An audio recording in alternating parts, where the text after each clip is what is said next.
I'd like to welcome you to the inaugural PBA LBC Championships here at Blair, Wauwatosa. You're all about to become a part of bowling history. We thank you for participating in this event. My name is Jessie. I'll be your tournament director.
just click the check mark on your scores to start scoring today.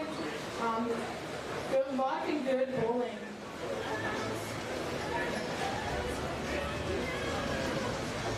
And we are live from Bolero Wauwatosa. 2 o'clock squad here, 3 o'clock Eastern for the LBC National Championships.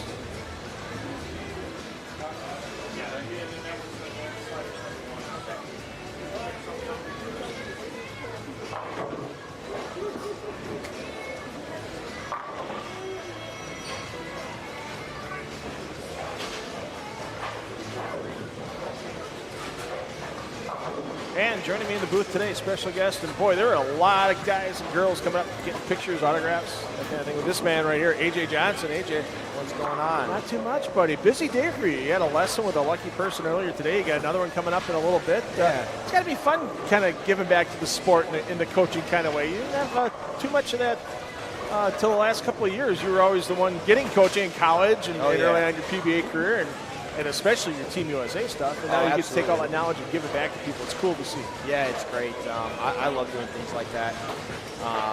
Yeah, I mean, I still get coaching to this day. I still go and see Bakes. I still have Brian O'Keefe and the staff at Team USA, and it's great.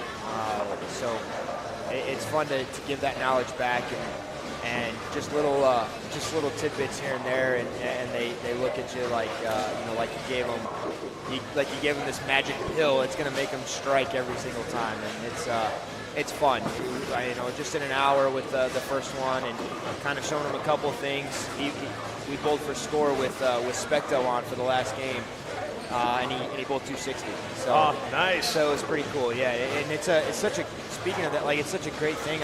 I didn't realize until I got an email about it, but it's pretty awesome that the PBA and Bolero Wauwatosa here is giving those practice pairs that have Specto on it. I mean, I don't think people really understand how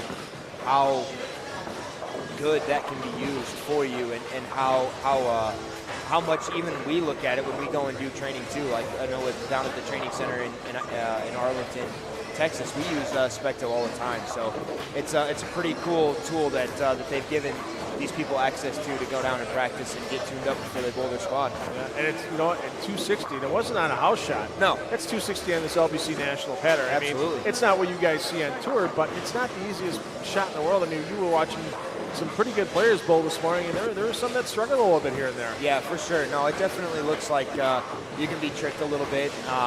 There seems to be quite a bit of a cliff on right by the gutter. It seems like if you get it right early, wants to overhook. If it doesn't quite get going there, it won't quite hook a lot. But it seems like if you get in the right spot and you kind of find that little zone that your ball likes, you can score pretty good. I've seen some pretty decent scores. Actually, Derek Kindig, who is the leader right now, I bowled in college with. Oh, down at St. Louis. Yeah, down at McKendree. Okay. Yeah. So it was that was fun to see it. I actually hadn't realized he was still bowling until I saw the video posted, and I was like, oh, this is great. Was his nickname Bear back then too? Yeah. Okay. I mean, we had a bunch of them, but yeah, he was a great person to have on our team. And it was cool to see him bowl really well. So, like I said, I mean, it looks like if you get into a spot like that, and you mean watching where he was bowling at and kind of that zone he found, they're pretty scoreable. But like you said, it's not a house shot. It's not a sports shot that we're used to seeing all the time. So it's not overly difficult, but it certainly requires a little bit of attention. Yeah, and we saw Toby Contreras, PBA Midwest Regional Manager. I love Toby. Come out with an opening strike. I love Toby. Him and Bobby Jekyll, the Central Region Manager, pretty much putting this squad together as soon as it was announced. And, yeah, full field sellout for this squad. And, boy, next weekend there's going to be a lot of the PBA 50 guys in town because they're going to be in the Chicagoland area for the South Shore Open. Yeah. I think I might have a guest at my house. Just one? Oh, yeah. Old Chris Barnes. Ah, yeah, okay. I got a message from my dad. I guess Chris had texted my dad and asked how close we were, and so he might be staying at my house for that. So, hey, anything, Chris? We always said Chris should write a book about how to save money on travel expenses. That was a no doubter. I mean, it's not the Belmo Leach with O'Neal where O'Neal's got to buy the toothpaste and all the other stuff. Because Belmo's coming from overseas. But, you got to pack light. So, but yeah, Chris has been known to be a bit frugal on the expenses on the tour. That's I've known him for a long time, so it's fun. I've definitely spent a fair share of time at his house, so I think I can open my door for him. So, yeah, once again, this pattern, for those of you that haven't seen it yet, you get all your tournament details, PBA.com/LBC tournament. They have the lane pattern there, all the information you need about the leaders, how you can still enter. There's still 2 more weekends after this. Next week, Saturday, is pretty much a sellout. You might be able to get in on the 9 o'clock squad in the morning. But next Sunday is available, and then the last weekend, there's 3 squads on Saturday and a 2 o'clock squad on Sunday that are still open. So if you're watching on YouTube or watching on Facebook and still thinking about getting in, you have your chance, and you could get this guy right here, A.J. Johnson, as your partner for doubles or team. All you have to do is pay for it before you bowl, because then you get to use A.J. scores from July 17th, that special squad for the top 50 points earners from last season on the PBA Tour. And those players get their score added for either the first 3 games for doubles or the second 3 games for team, and you can put a 4-player team together. As long as the first person pays for it before the bowling happens, it's an entry. It's in. Absolutely. We had that. That's such a cool thing that they're doing. You don't get that opportunity very often, or see that opportunity. We obviously, everybody gets to watch us, when we bowl qualifying and make TV shows and things like that. But to have the opportunity to bowl in something and then have your score and our score be combined to kind of bowl with us more or less is a pretty cool opportunity. And I actually say, if we're on, anyone that's listening that's not that hasn't bowled yet, that's going to be bowling, I'm going to make a post the week before that we are going to bowl our squad. So we bowl on Monday the 17th. Yeah. That week leading up, I'm going to make a post and say that anybody that has signed up to bowl the LBC and signs up to bowl doubles with myself, if you and I are the ones that end up qualifying the highest, I will give away a jersey and a bowling ball. Nice. So anyone listening right now, you heard it first. There you go. Look out for my posts on my social media channels, Instagram, Facebook, all that good stuff. I'm going to be making a post about that before the week leading up to us bowling our squad time. Yeah, boy, lots of likes out there. A couple questions already in the chat for you, AJ. First one is... you got chat room. Oh, we got a chat room on the YouTube. So, chat room, Scott Thompson, he likes asking every player who comes in the booth, plastic balls, when's the last, you don't use them on a regular basis, but when's the last time you used it as your strike ball? Plastic ball as a strike ball? Yeah. Wow.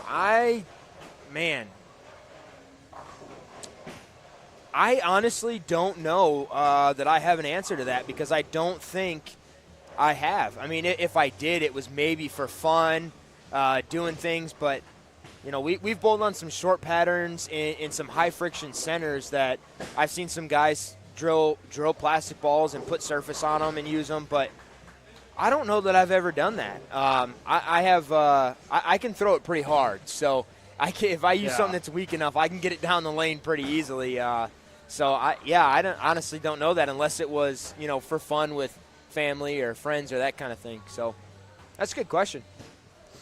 Yeah, we get some good questions in there as we get through the day. Don't be afraid to ask them, too, if you're watching us on YouTube. We're also on the PBA LBC Facebook page. I haven't had a chance to check that yet. Let me sneak in on there and see if we got anybody asking questions. Let's see. No questions there yet. Yeah, the YouTube viewers always come through for us as it goes along. Yeah, absolutely. So. And as the block goes on, I'll be after this first game here. I'll be stepping away for about an hour to go and do a lesson with a guy down on the Specto lanes. But then I'll be back in for the last few games to wrap up this squad. So that's a pretty good squad. Bobby Jacobs bowling. Oh, geez, there's Toby, a lot of, Chris Hill, who bowls a lot of regionals in the Midwest, who's won regionals in the Midwest, a great player. Yeah, you'll see Hill stepping up on the right side of your screen there in a second on lane 32. Yeah. I mean, the guy's just smooth and fluid. I also saw too. Graham Fa and Matt Sanders are bowling this squad. Yeah, I gotta find out where the heck they're bowling here. I didn't get a roster out of the There's tournament Matt. office yet. I see Matt right there. All right, well, let's see what we can do to get him in here for a second. Ask and you shall receive. Here we go. Boom. There we see Sanders coming up. Spare triple. That's going to be an interesting pace for that pair. Looks like they had a couple of players that didn't make it. So I heard in the tournament office there was 14 people that had paid to show up and didn't show up today. Wow. Yikes. Yeah. Well, they'll just pace it out like PBA match play, I'm sure. Oh, yeah. Just to make sure that they don't get caught ahead. I know during World Series of Bowling it was kind of weird. Buttriff was in the last round of the Shark, and because of injuries and stuff on his pair, they were down to a threesome on their pair. And everybody else was at 5. And it's like, what do you do to not rush? And Buttriff was doing laps on the concourse between games just to stay loose. Because, otherwise, why do you want to stand around? I mean, to be fair, Jacob also can't sit still for more than 10 seconds. So, I've always wondered how he's. Does he fly? I've always wondered what he'd be like on a flight. He's had to. I have been on a flight with him when we've traveled for Team USA. So he does fly. Okay. And if he falls asleep or if he's up pacing around in the aisles on the long flights, I don't know. Yeah. I don't know. What do you think about? You guys are. I wouldn't say getting screwed out of a World Championship opportunity this fall, but it's such chaos right now at the International Bowling Federation. Yeah. No, we had there was a long conversation and discussions. Ultimately, everything that you saw in the press release is how we feel. There's been not so much great. There hasn't been very much communication and a lot of unknowns of participation in the World Championships, and we feel that for it to be a meaningful World Championships, you want to have it be a true World Championships and have the representation there. So. Ultimately, the athlete and the competitor to me obviously wants to go and compete no matter what. But I respect the decision and the hard conversations that were needed to be had by select people that represent us. So they had those conversations. They sat in those hard meetings and made the decision that was best for us. So. We have an extension on the deadline, so there is definitely a lot of hope that possibly within this month that we do get some more information that we can determine to be able to go. They're up for revisiting that, but I respect the decision that they made, and we just go with it. And I'm looking forward to training camp. One of the best weeks of being a part of Team USA is that training camp week with the team, and it's just you, the team, in one building, for 7 days, and you get to hang out and have a great time and get some of the best training in the world. So nice.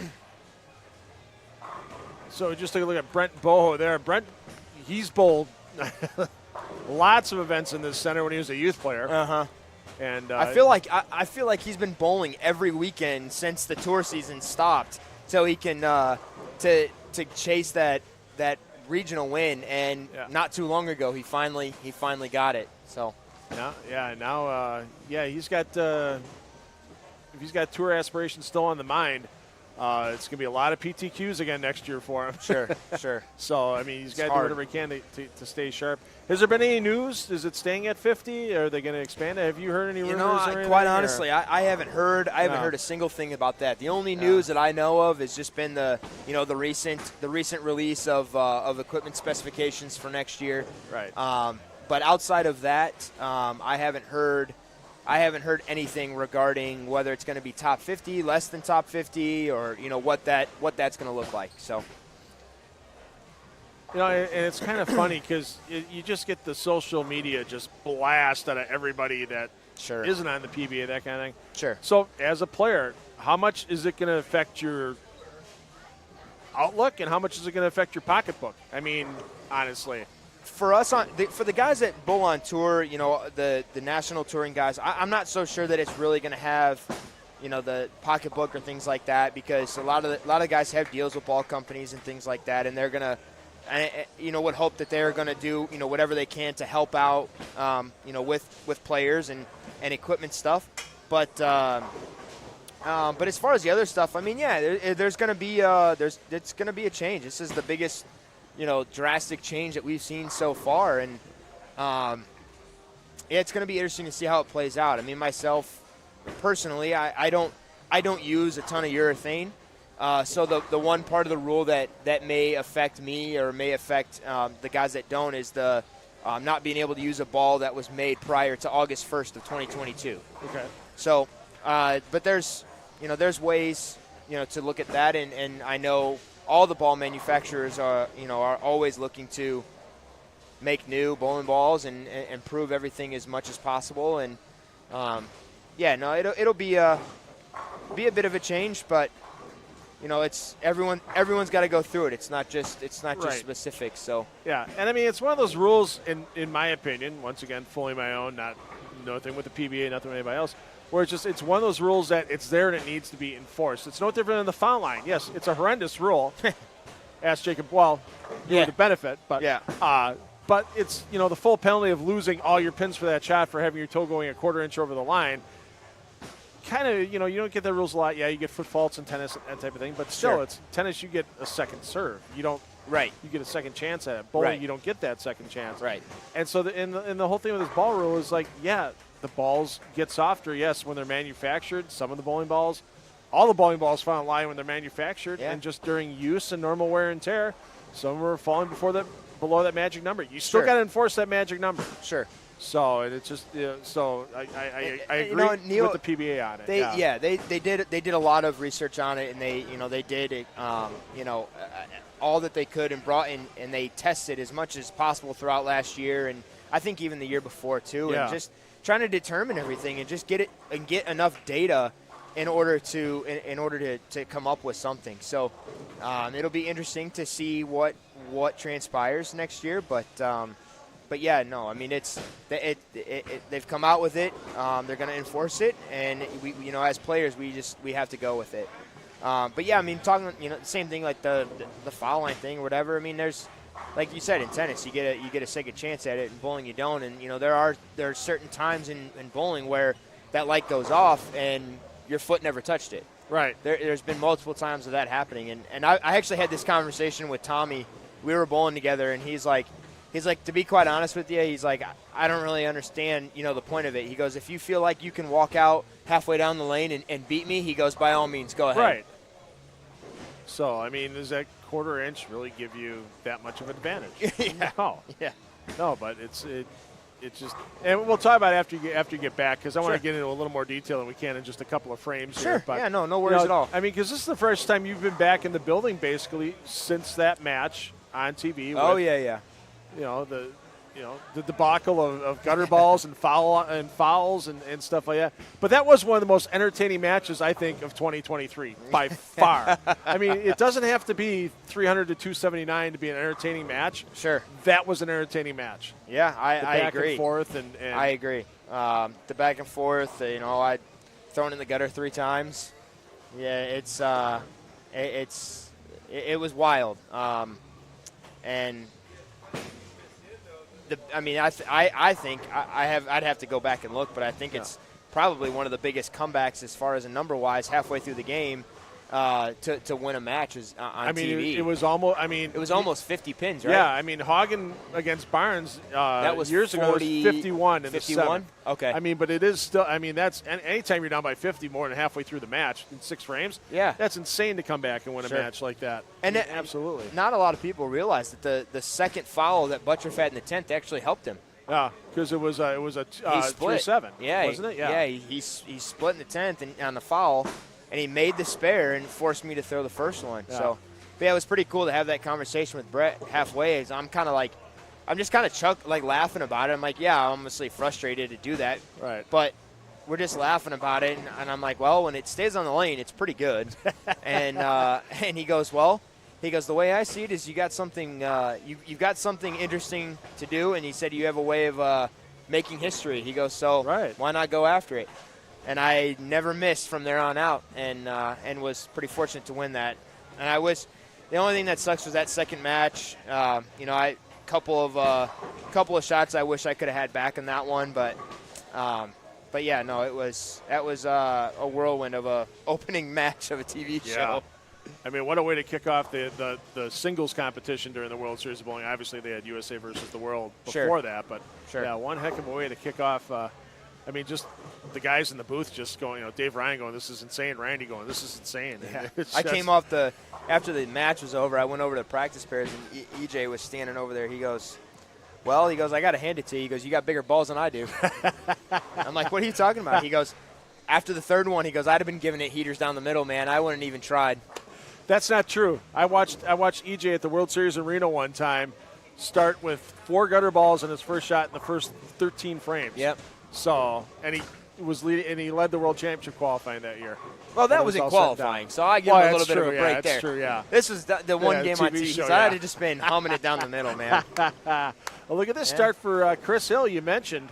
Yeah, you always got to keep an eye out for this guy, and he's got the comfort of home cooking. Lives about 20 minutes from here. He's got some family here with his mom Diana and some couple of friends I saw watching too. So home game for Chris is always makes you feel that little bit more comfortable. Oh yeah, absolutely. So and not a bad bowler by any means. Oh, heck no. Won regionally is. Yeah. Every time we go and bowl somewhere, when I see what pattern is, like immediately, I'm like, well, Chris Hill's going to be in play this week. Right. I mean, I did that regional in Lockport Memorial Day weekend where you kept sneaking in every cut for the first couple, and Chris once again another weekend. Chris is just cruising along. Yep. He's got a great start there with 279. So I know you got a lesson coming up. Thanks, yeah, AJ. we got a little time. We got a couple minutes. Yeah, we got a little time. We got a little time yet. All right. So we got player movement. We'll have game 2 coming up shortly. Let's see if we got any more questions for you in the chat.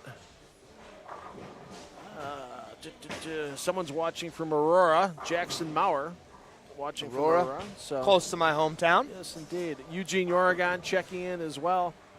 I'd love to get back out to Medford. I've heard nice things about that bowling center in Medford. Tour used to go there for many, many years. Yeah. So we got any more chance here? I think Marshall Holman still lives there. Yeah. Or close by it. I think your dad's asking, does that include me with a bunch of I'm not sure what he was responding Including to there. Him, my dad is on Your this. Your dad's on the chat. Of course he is. So, hey, he's got to keep an eye on you. So. Yeah. How much you charging Barnes for rent for the week? That's what we want to know. What's the room and board for Barnesy? I mean, are you going to get like a promo out of him on the podcast? Yeah. So I don't get a chance to catch it often, but I don't listen to a lot of other podcasts, mainly because I have one with the radio station here in Milwaukee, and I just don't like getting ideas from other people. I like having my own absolutely mentions on there and stuff like that. No, I watch it fairly often because they you've been on there a couple times, haven't you? Yeah, I've been on there a couple times. Yeah, and they put it out on Facebook as well. So once they go live, it's on their Facebook channel that you can click on and watch while it's going on, and they do a really good job. They cover everything and have obviously great perspectives of it. I mean, Chris has obviously been around for quite some time, and yes, Chris, if you are listening, that is because you are old. Well, he'll be here. He'll be sitting right where you are next weekend on the 7 o'clock squad. Nice. Saturday night. He's bowling the 2 p.m. There's a lot of PBA 50 guys. Coming in since. But having the perspective of like Chris, who's been through all of the changes and all of the things that has gone on in the PBA, and then Stu's perspective, and Stu always Stu has no filter. Yeah, he is not afraid to say what's on his mind. Right. He will tell you how it is, and I love that about him. Yeah. And so you get these two perspectives of everything, and they're they're smart, they're witty with things, and they like to crack jokes all the time, and mainly when I'm on there, and it's a fun show. They do a good job. It's not just talking back and forth about certain topics. They do ball reviews. They talk about the Open Championships. They talk, all things bowling related. They get into it all. So they do a really good job. He gave you the AAJJ moniker. Is that who was that? That started from the foreign guys. Yeah. That was Stu Williams, Oscar Palermo, Dom Barrett, and I think that's it. Okay. I think it was just those three that started it, and then obviously Barnes chimed in because him and Stu being close, and he was kind of traveling with those guys for a little bit. But, yeah, they every time that I would bowl a USBC event, they would put my name on the monitors as Adam and then in parentheses AJ and then Johnson. Yeah. And for years I kept trying to ask, like, can you just make it AJ Johnson? Like, that's literally – everywhere I bowl and I bowl towards that's what it is. Why can't you change it? And so one of them had asked me, like, what AJ stands for, and I told them. And they're like, okay, so when your name's on there, it reads Adam Johnson. And I was like, technically, yes. Yes. And they're like, so USBC events, it says Adam Johnson. And I said, yeah, that's it. So that's what that's the way it's been for. Yeah, when they get a hold of that stuff, it doesn't go away. No, it does not. Stu and Dom are the only two that still call me. When I first started working with the PBA, I didn't have the $2 Phil moniker yet. And you got it. Jeff Goodger was the internet bowling personality, and Mike Jakubowski was MJ Laneside, J Laneside. Didn't have it, so I'm at the team event in Portland, and Jakubowski tried sticking me with Phil Frames. Okay, it's okay. Then he tried to change. Then he changed it to Phil Balls, and Dom and Stu just latched onto it. Like, that couldn't be any worse of a nickname for someone in bowling than Phil Balls. And so they still don't. Dom was nice enough to help out. I had a youth tournament right before the World Series of Bowling started, and Dom and some of the Brunswick staffers were there, and Dom signed a picture for my wife for Mrs. Phil Balls. Oh my gosh. So here it is. I'm like, I got to frame that thing. I'm gonna have to frame it. Mrs. Phil Balls. Yeah, it's still Yeah, once they get a hold of something, they don't let it go. That is 100% true. Here's an old guy, Corey Roxatel. Corey, owner of a couple pro shops in the Lakeland area outside the greater Milwaukee area. His son Corey's bowling at the other pair. That's kind of cool. This guy getting ready to bowl to Chris Hill's left. He's wearing an orange and blue jersey, and it's actually one of my designs that I use with my tattoo on the side of it. Really? Yeah. It's got my colors from my hometown Oswego, and then it has my tattoo wrapped around the side of it. It was one that I made back in like 2017 or 18, I think. Okay, let me take. I haven't seen that jersey in a long time. Yeah, let me take a look. Let's see if we can get him in the right there. Picture. Yeah, here he comes. Let's get him in picture. That's pretty cool. Yeah, I don't see that one too often. Yeah, High Five Gears got our H5G partner. I still can't shake that one. I know. I've been with them from the get-go as well, so I still say high five all the time. But no, it's they are on the H5G. That is the brand now. Yep, and same company, same people. Kind of new. Well, same people working there. New, passed down the family. New Todd ownership. Molbeck, retired, sold it to his son-in-law Stefan and his daughter Cassie. Yep, and they do a great job. All the new things that they're doing, all the new jerseys and everything, material. They've done a great job. I love the Norm shirts out there. I picked up one of them the first week when I saw him. 40 years, 40 titles. I'm like, that's a cool. must right there. Very cool. So let's get all back. Right, I'm going to let you hit off the middle games. I'm going to head down and do this lesson, and then I'll join you for the last couple games. Yeah, we're in game 2. We'll get the counters changed here and everything. We'll be good to go. Thanks, AJ. Awesome. You got it. See you in a little bit, guys. Yep.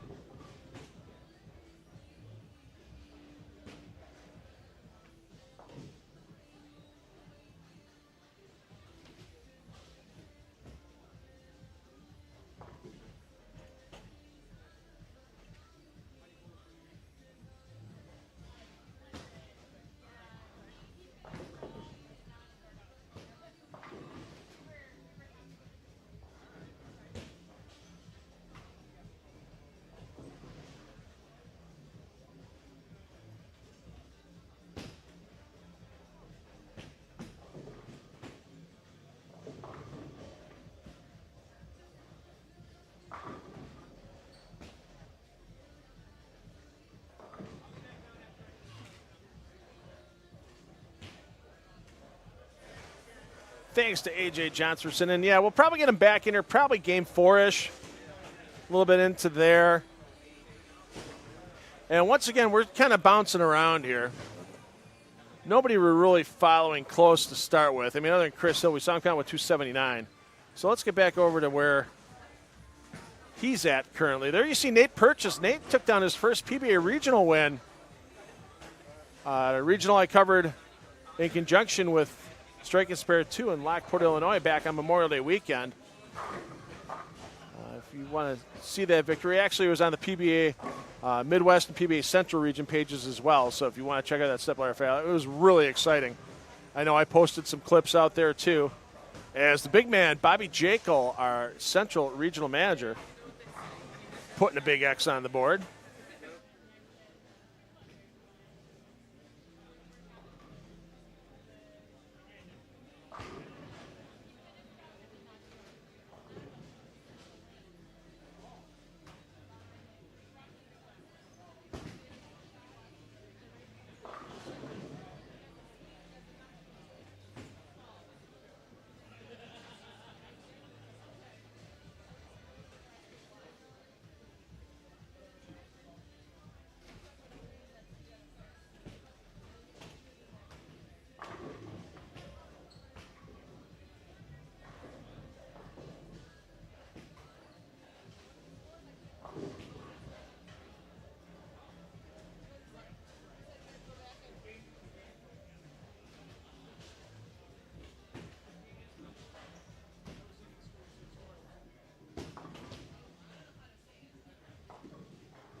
How about Chris Hill so far?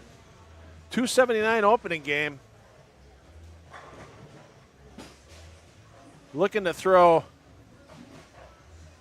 well, still the potential for perfection through 5 frames. Hopefully I got rid of all my bad juju this morning on the 9 o'clock squad. I was doing some camera work behind the lanes, and boy, everybody I was behind. Yeah, sorry, Chris. Jeez. I'm just a walking black cloud today. Start talking about somebody, start watching somebody, just bring out the black cloud and just totally screw him. He'll have a good shot at making this.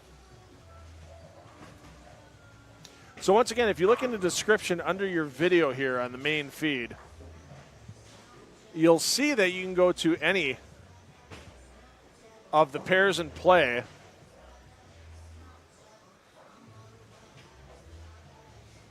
And that's going to need some help. Doesn't get it for Hill.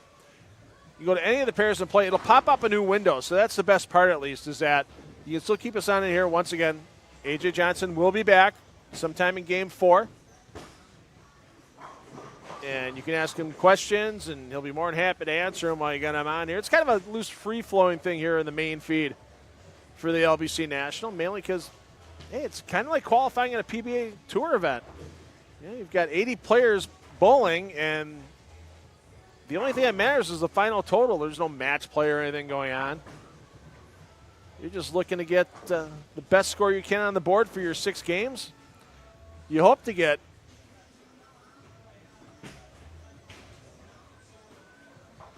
some good stuff for your first 3 for doubles if you have a doubles partner. You hope to get some good stuff for the second 3 for team, 4-person team if you sign up for that as well. And you can follow your favorite players. So let's say right there, Nina Asbury is one of your favorite people to watch bowl when she gets out of our spotlight pair here this game. She'll probably move down, I'd say probably in the 43 to 47 range. And you can keep following over there as we follow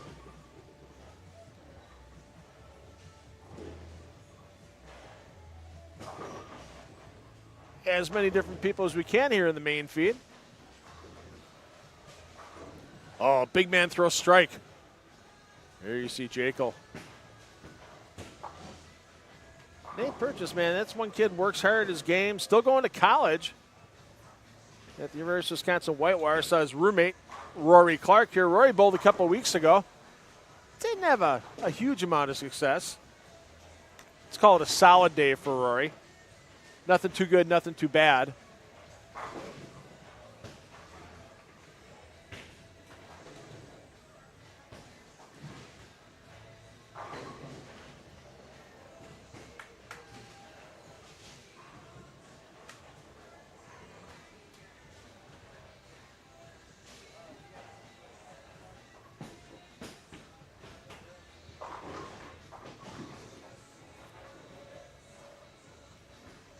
I like Purchase's shirt right now. Just the crayon drawing. Pretty cool. Once again, another H5G jerseys everywhere. Now, even though other jerseys are allowed in PBA competition nowadays, if they're a product registered company, the H5G brand is still the official jersey of the PBA. So when you see things going on like the PBA Elite League from Portland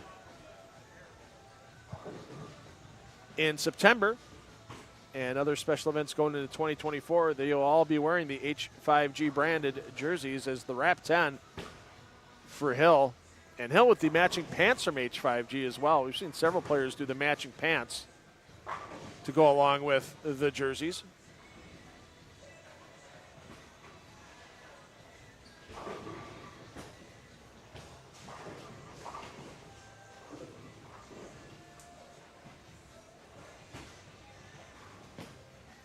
Take a quick peek back in after Hill's conversion attempt here. Nice to see our regional managers playing nice, getting along. Obviously with Bobby Jekyll on this pair. And Toby Contreras. I think next weekend we'll have our West and Northwest regional manager Josh Blanchard in here as well. He's bringing some players in from the West Coast. You know, they have a big regional event in California this weekend that Josh is taking care of. And the cover there by Toby. And Gluttons for Punishment, Toby and Bobby both with Peterson Classic squads tomorrow on the other side of the building. If you've never been to Bolero, Wauwatosa, and you're watching this today, it's an L-shaped building.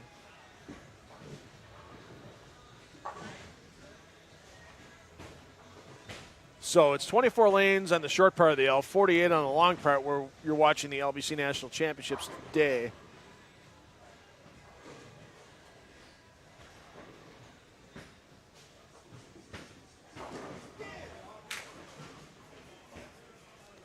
And on that 24 side, they're using 18 lanes for the Peterson. They actually only use 16. They have what's called an alternate pair in case there's a breakdown, whether planned or unplanned, I guess you could say. If you've bowled the Peterson, you understand where I'm coming from. If you haven't bowled the Peterson, what are you waiting for? Get in and bowl it one of these times. If you only do it once in your life, you have to say you've done it. You have to say you've bowled the Peterson.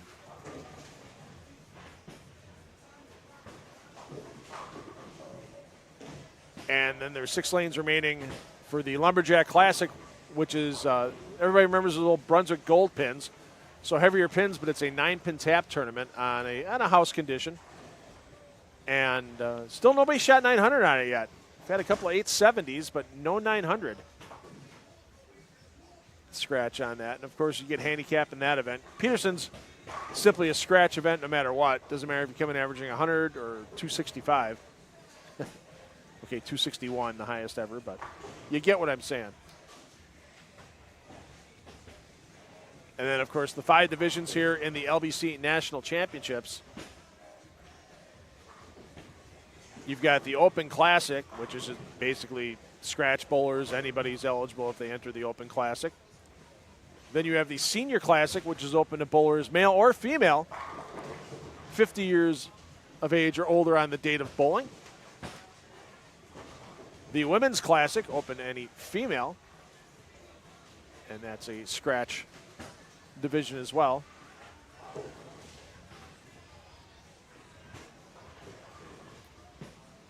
And then the Men's Handicap and Women's Handicap divisions round out the 5 divisions of competition here at the LBC National Championships. And once again, you still have the opportunity to bowl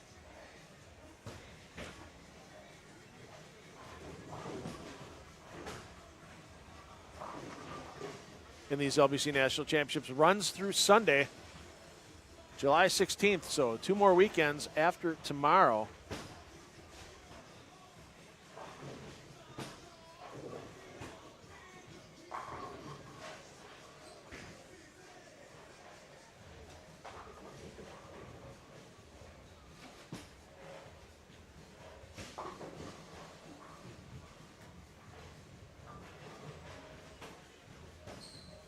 And get all your information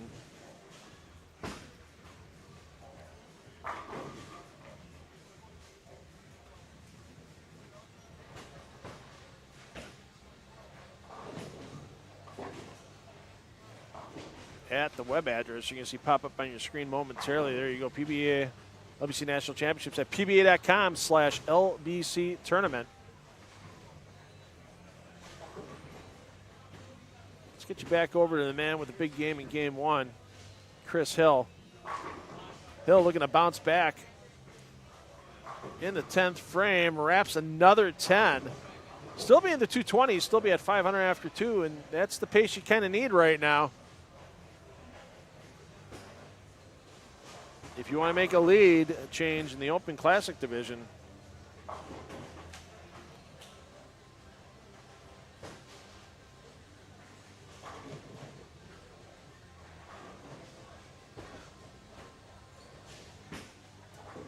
as your Open Classic division leader right now, 1507. You heard A.J. Johnson mention a little earlier. Derek Kindig, your leader in that.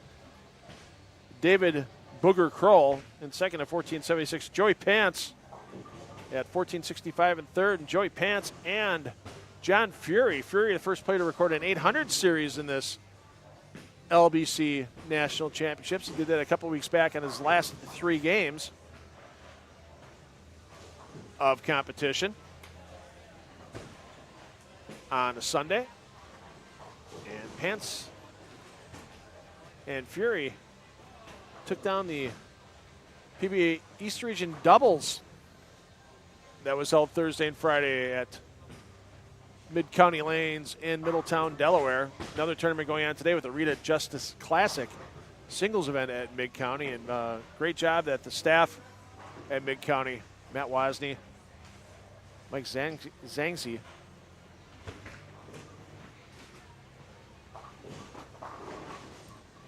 hosting for that event as well. And I mean, long time. Len and Rita there at Mid-County for decades prior to a little bit of a change in leadership. Retirements from Rita and Len. And Matt and Mike have stepped in the void there quite nicely and making things happen at Mid-County Lanes in Delaware. Gorgeous center. Great game room, too. Let's get back.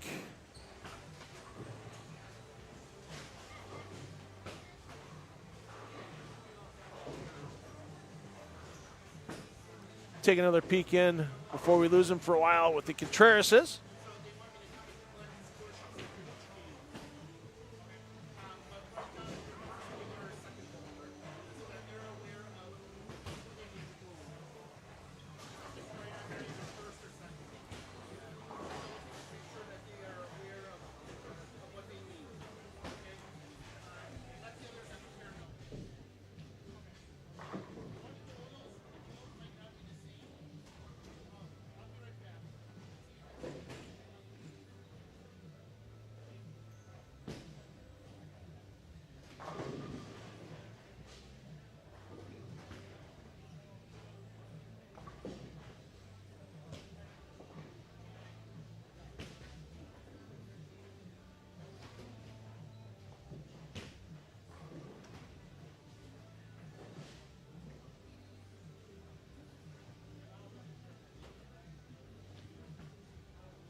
So game 2 wrapping up.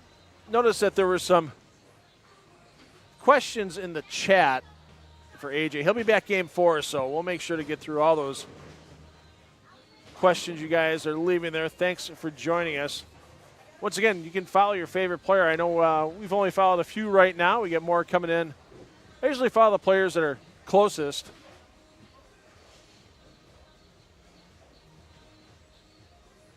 To me, unless somebody gets a big string going or something.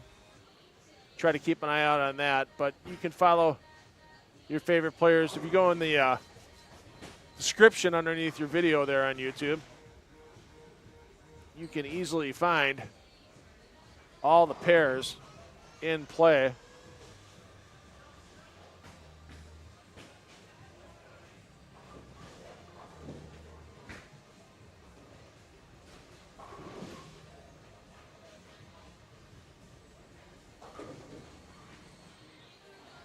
And follow your favorite players. They make their way across the 40 lanes and play here.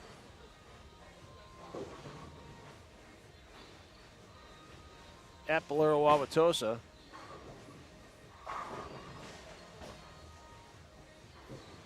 And let's take a peek in here because the gentleman who's having a big game. Going to put a big stopper on it towards the end. He'll still be at 500 or close to it for his first 2 games. Nate Purchase.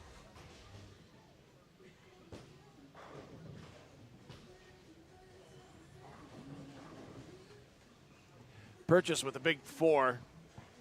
It's going to bounce. Nah, not going to happen with that speed. Still, another quality game for Purchase. 264 gets from the 512 for his first 2, as we mentioned. 1507 leading your Open Classic division.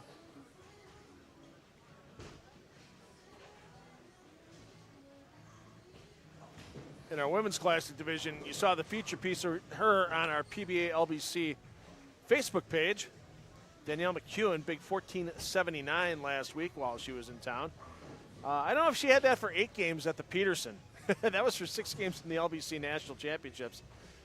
She did the trifecta last week. We mentioned the Lumberjack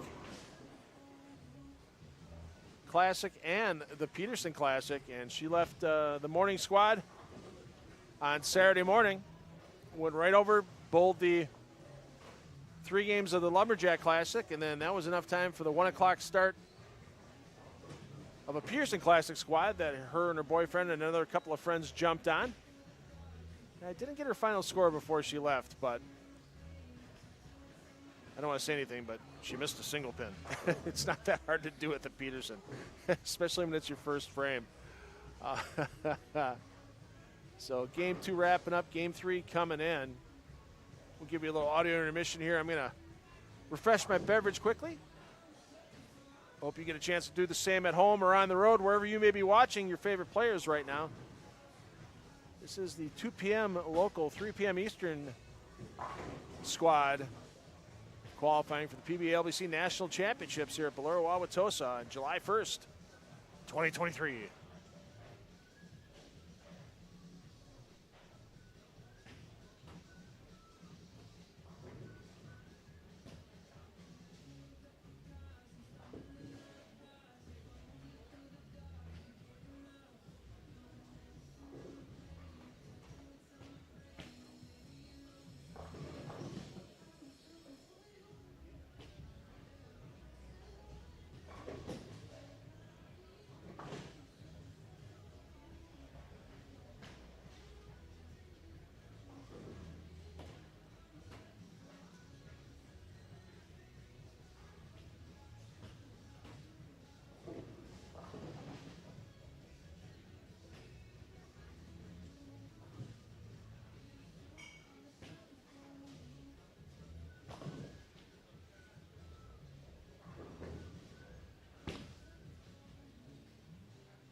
Well, that's just not nice of those pins to do that to Kevin Pliley. Ripper 710. Pin's taking no consideration on how much he's traveled, how much money he's spent to get here. They're just going to say, you got a double. And we're going to hose you. Now you have to try to make it. Have yet to see a 710 made or hear of a 710 being made during these LBC National Championships. We've got several 300 games. Bounce it. Ah! I was hoping we'd get our first. That would have been spectacular.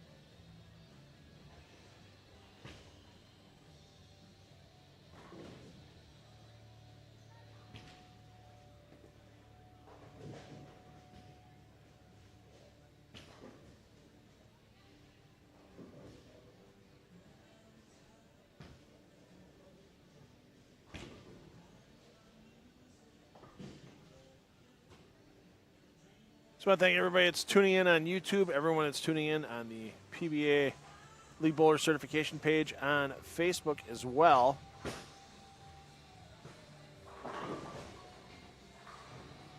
Jet Soufflon, he used to bowl right-handed, had some injuries. Started bowling left-handed a couple of years ago, and he's really made some improvements in a short period of time. He's been bowling some PBA regionals, got his card last year. We're still working to keep getting better and better, and yeah, you see a little frustration for Soufflon right now.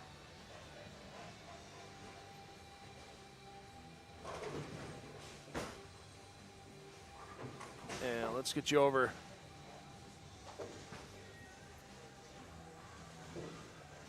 to some action here on 35 and 36 as they're just starting their third game. That graphic will change over momentarily.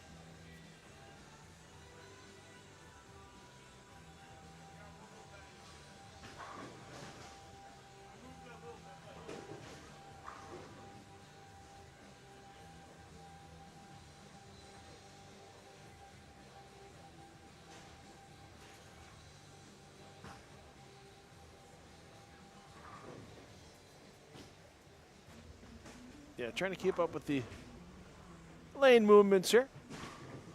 Yeah, as players go from pair to pair. And, of course, some people get the big walk every game. They get done bowling on 63 and 64 or 65 and 66, and they got to make the big hike all the way down to 27 and 8. So sometimes that takes a few minutes to get the walk completed. And, hey, we've got ourselves a front nine alert.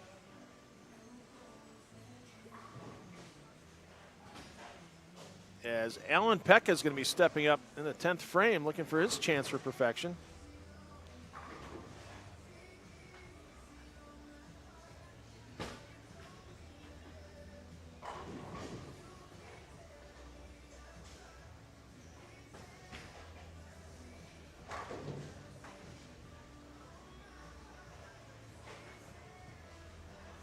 And Philip Watson, you see Watson bowling a lot of regionals as well. But here's Pekka's spotlight in the sun here on a spotlight pair, 65 and 6. Started with 226, looking to get to 526. After 2, you see the big man, can't see through him, but he comes up a little light, a little quick out of the hand, I'm guessing, from his reaction on the way back. But still, he'll be approaching that magic 500 after 2 number everybody seems to be looking for. I mean, he'd still put a decent 1,400 on the board, even with a slow start. We learned that with Joey Pants. I'm sorry, not Joey Pants.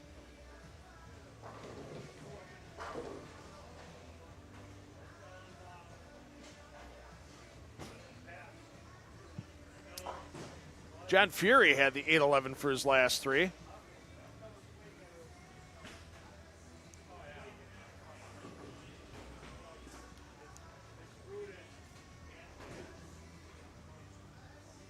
And still got to a decent-sized 1,400 total.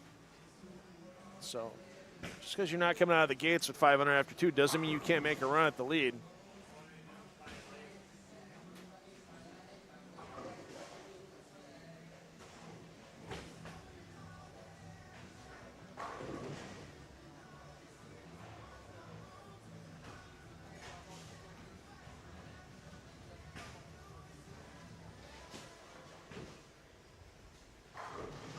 I mean, even our current leader, Derek Kindig, had a 200 game in his series there, so like 208, don't quote me on that, but it was definitely a 2-0 game that Kindig had, and still put up a 1,500 total, so.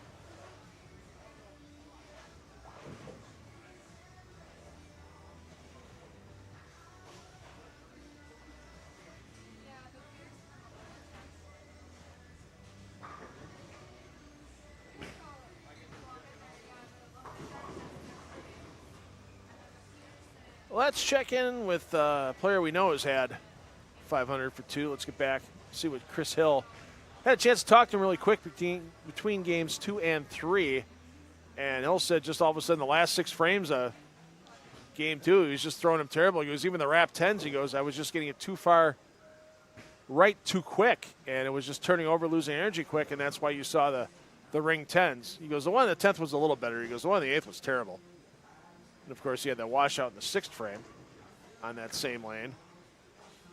So it looks like he's finding his way to bounce back.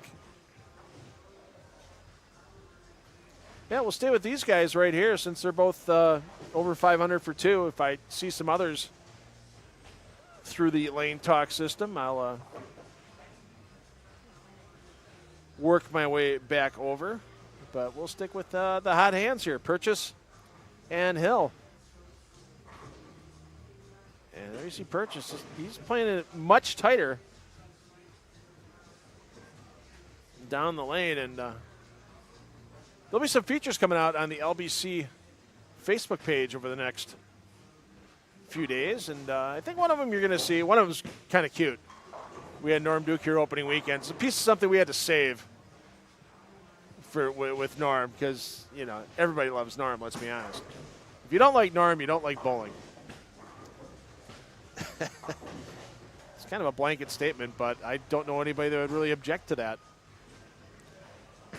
I mean, you can not like Pete Weber and still like bowling. I mean, I like Pete Weber. There's people that don't like Pete Weber that still love bowling. But it goes together. Norm Duke and bowling, it's like peanut butter and jelly.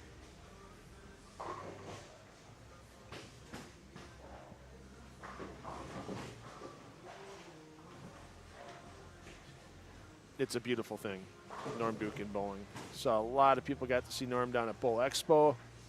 Still hasn't thrown a bowling. Actually threw the bowling ball for the opening ceremonies here, and that was the first time he had thrown a bowling ball in months.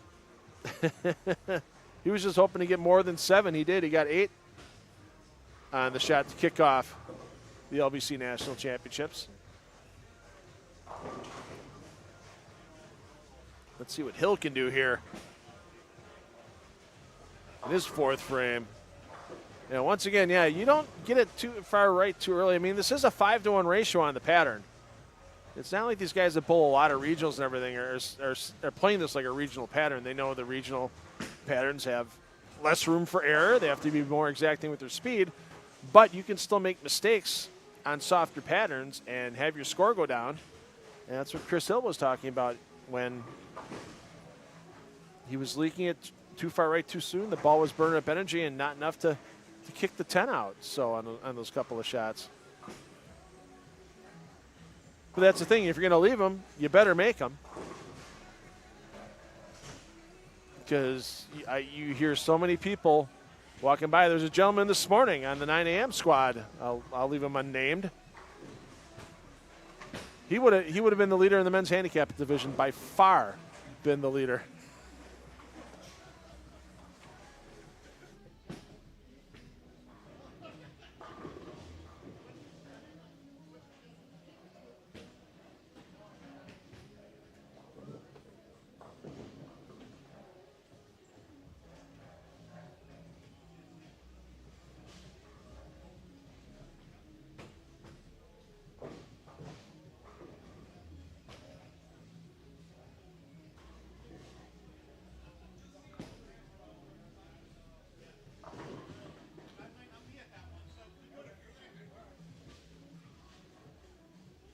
Oh, he's nice when people stop by the booth and say hi. Yeah, this gentleman this morning, he's like, I missed 12 spares in 6 games. And he was probably 60 out of the handicap, maybe 70 out of the handicap division lead. Okay, you're a lower average bowler. You're still 170 average bowler. You might still be learning the game, or maybe your talents have capped out. But, you make half of those spares, and you're now the leader in the men's handicap division, and you have your chance to lock up a spot to go to Bayside Bowl in September and have a chance to bowl on FS1 and have a chance to get a bunch of extra money on that Eliminator TV show. I mean, it's a long drive back to wherever that gentleman's going, kicking yourself in the backside going, woulda, coulda, shoulda.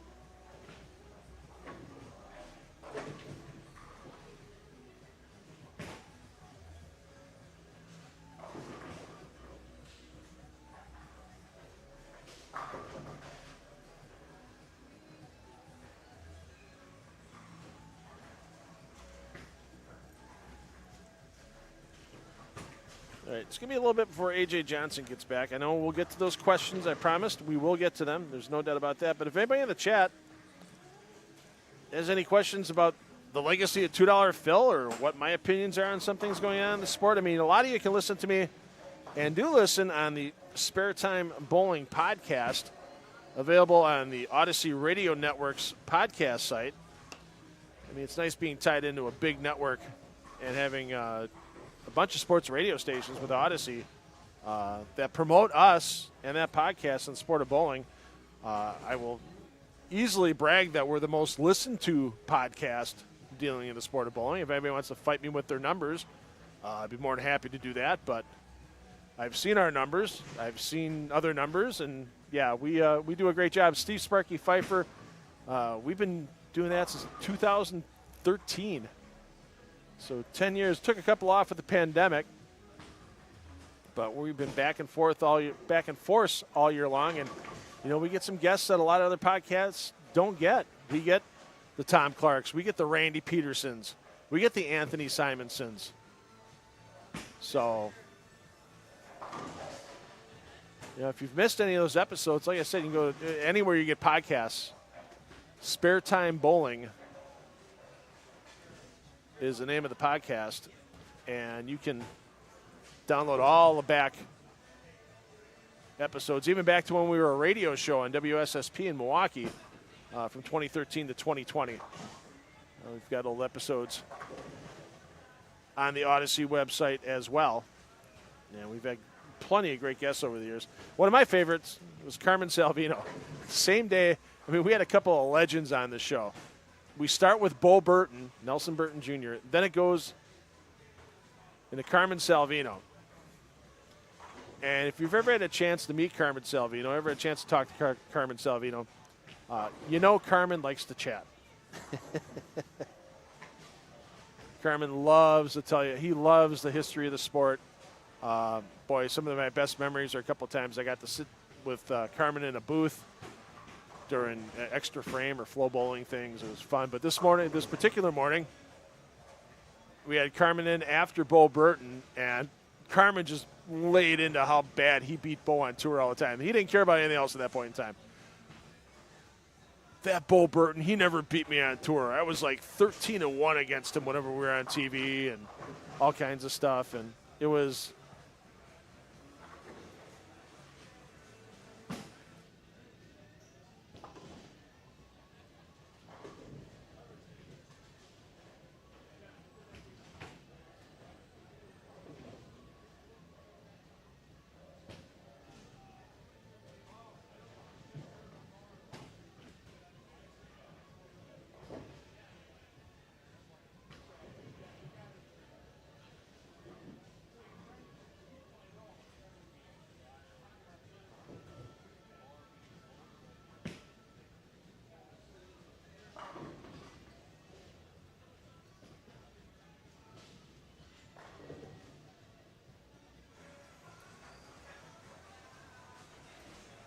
And Carmen talked about a couple other things on the show at that time. And Sparky was just trying to get Carmen off the air. And it was 13 times that Sparky would go, Carmen, we have to go to commercial. And Carmen just kept going, Carmen, we have to go. Carmen Salvino is a beautiful human being, and his wife Ginny is a saint. I'm not a religious person, but I will use the term saint for Ginny Salvino. And there you see Bobby Jekyll not happy with himself at the moment. Chris Hill, though, pretty happy. He's been stringing strikes again. We saw his 279 opener. Still has a chance with that. Yeah, this is a cool squad today. I mean, so many bowlers from the – it's not just the bowlers from the central region that Bobby represents and the Midwest region.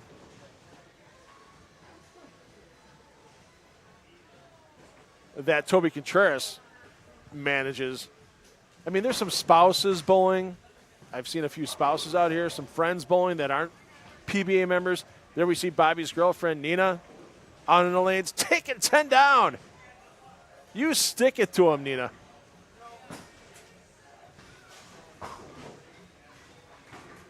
There's Bobby's sister, Tricia, bowling on that pair. But just cool. I mean, you say, you know, bowling's a family, no doubt about it, but professional bowling, PBA bowling, especially at the regional level, it is a family. There is no doubt about that. And these guys are a family today, and there'll probably be some beverages consumed once this is done tonight, and some dinners had in groups. And then, you know, we mentioned it earlier. These guys and ladies can be gluttons for punishment on a weekend. And if they get some extra bowling in, even with the Peterson, they're going to do it. They know what they're getting themselves into. I mean, Toby loves. He keeps convincing me, Phil, you got to bowl my Peterson squad. Toby, I've been retired for 3 years. I have injuries. No. You got to bowl my Peterson squad. That's why I'm glad.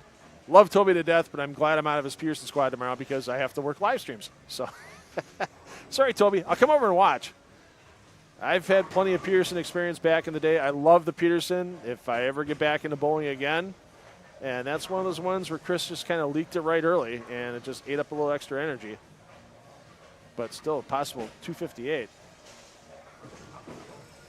Yeah. I mean, I'm going to go over there and harass him whenever I can.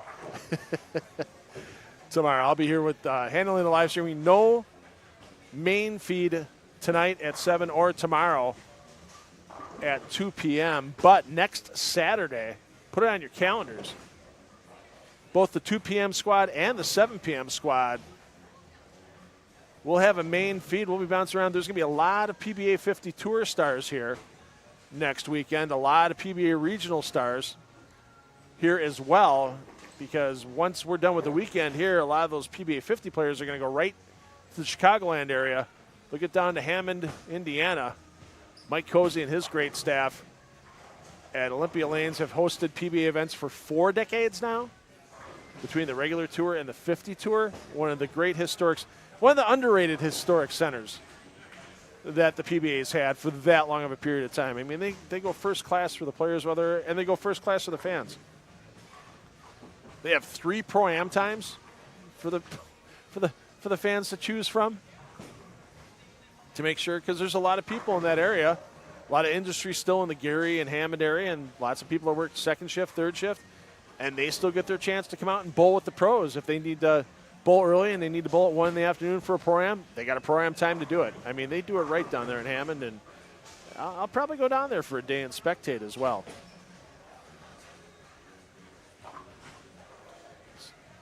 So a purchase still can get to 244, but he's going to need some help.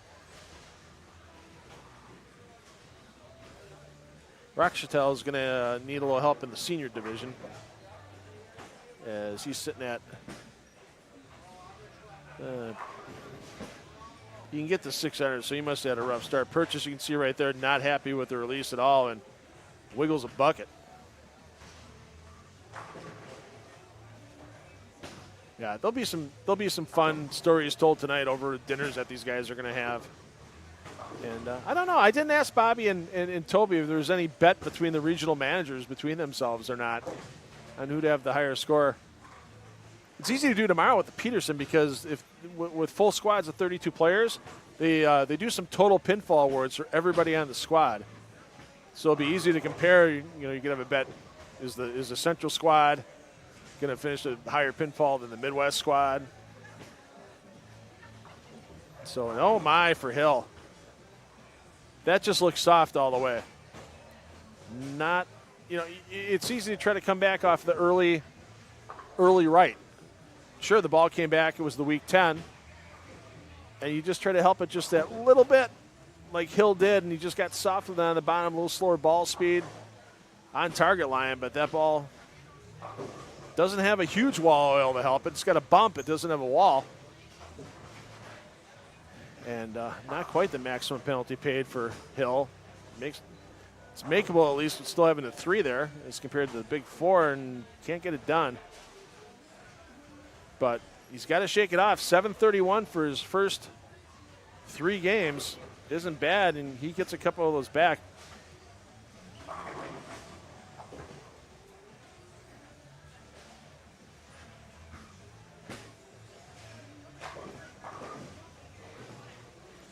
And he can make a run at the lead still.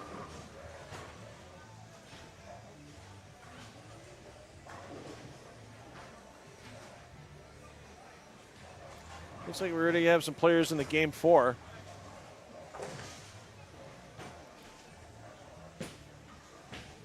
Or is that still? No, they're just starting game 3. So, yeah, there's a little pacing issue here with some players only 2 or 3 in a pair, and we've still got some pairs with 4. So we'll keep an eye on it as best we can for you. So, hey, since we're done with one game 3, let's go back to another game 3, give you some new faces here. Inside of the main feed.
And we still in game 3 here. We'll follow the 2 hot hands on the squad with Purchase and Hill. They're going to wait a little bit till they get on their next pairing. And I'll verify what pairing they're going to be on. And we'll get you down there. Thanks to everybody for joining us today. Now, there's a couple options out there you could be watching for your bowling pleasure. But you're here with us from Blair, Wauwatosa.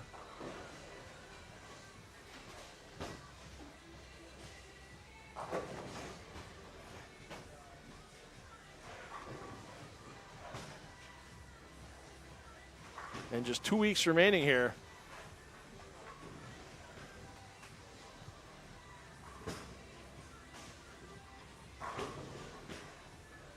For this PBA LBC National Championships.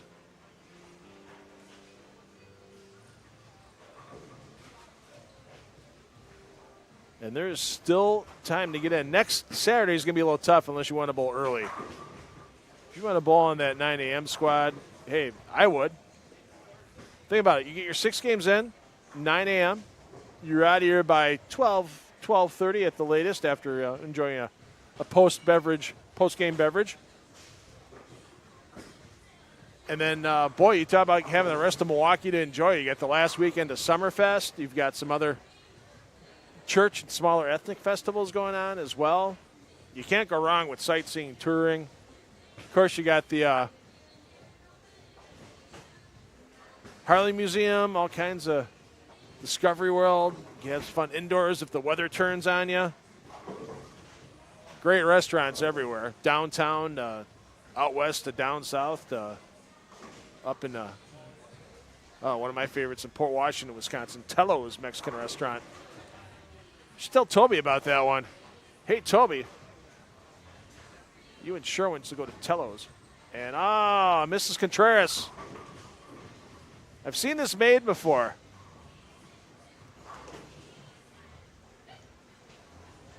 I think Sherwin can slide that over. Of course, I mentioned Toby, the PBA Midwest Regional Manager's wife, Sherwin, head of the Kansas City Bowling Association. I know she had a big stretch of tournaments going on over the last couple of months, so good to see she's made the trip with Toby up here to Milwaukee. How about it? Slide it. Oh.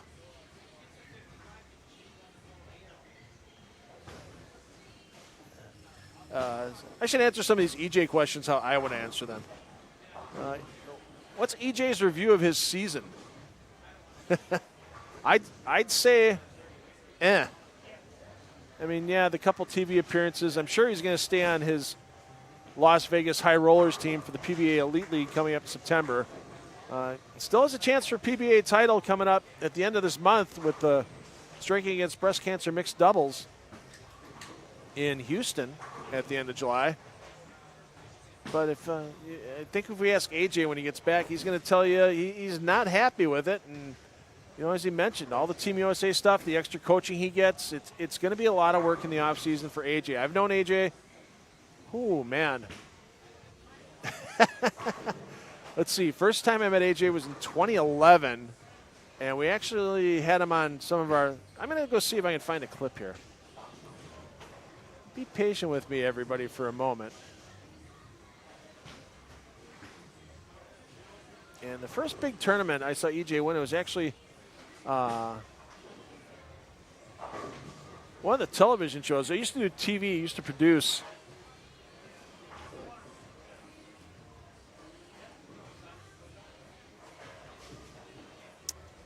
bowling shows for Time Warner Cable Sports Channel and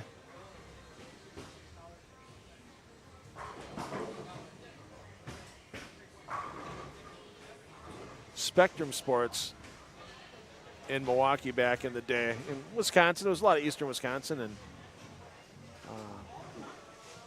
AJ took down a pretty big tournament back in the day, one of the biggest in the Midwest when it was held, and that was the Sean Yonan Memorial. And I remember we had Parker Bone III on color commentary with myself and Joey Serrar.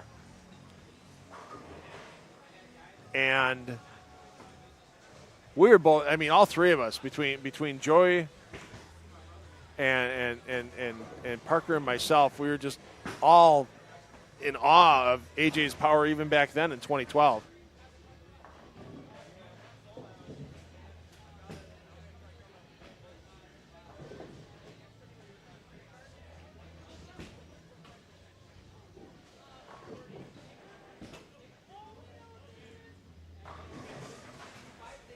So here we go. Let's bring in this picture. Look at that. Good old 4:3 aspect ratio, standard definition, but this was 2012.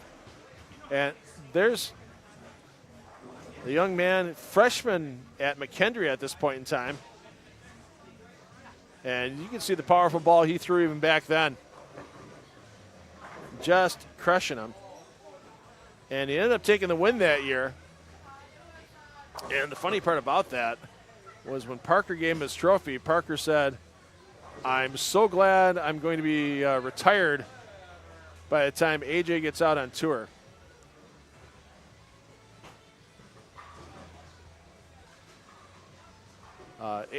Parker wasn't retired by the time AJ came out on tour.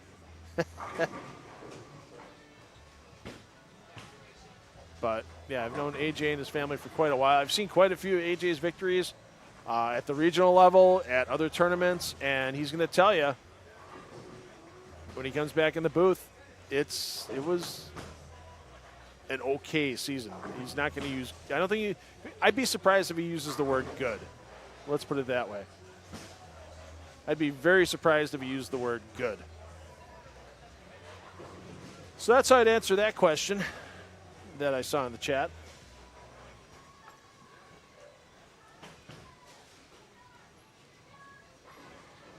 After Bull Expo, it's a new motive release that he's most excited for, whether for himself or the general public. Yeah, that's going to have to be an AJ question.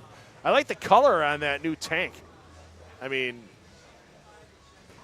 everybody's seen some of the jerseys and stuff I have, some of the sport coats I have when I wear them on the live streams. I don't mind a bright yellow on a tank. If I was bowling, I'd add that to my arsenal just to have the color. But that's just me.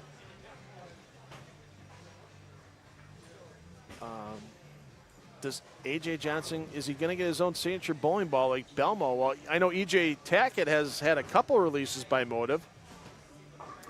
I think it would have to take a couple more wins by AJ in order to get the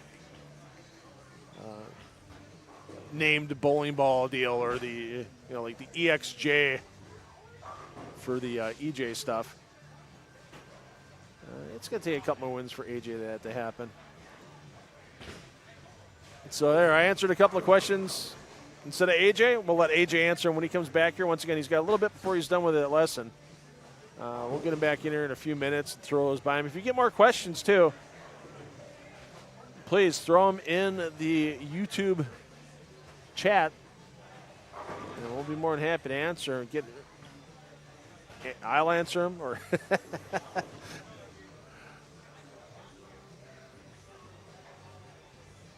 or I know everybody wants AJ Johnson to answer them, so.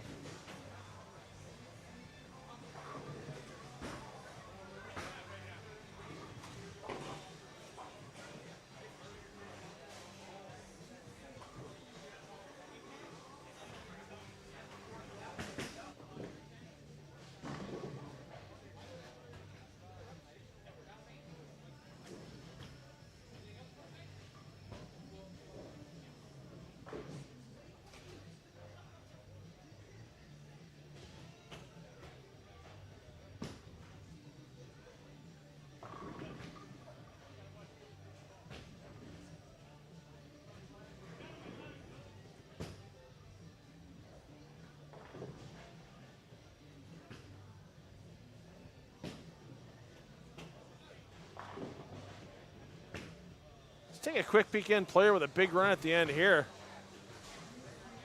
Philip Watson, he's had a rough start. Saw Watson up in the 10th frame last game while his lane mate Pekka had the front nine. Pekka slowing down a bit this game. But Watson still a chance to put 268 on the board.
All right, let's take you over here. We got a player on the front 7.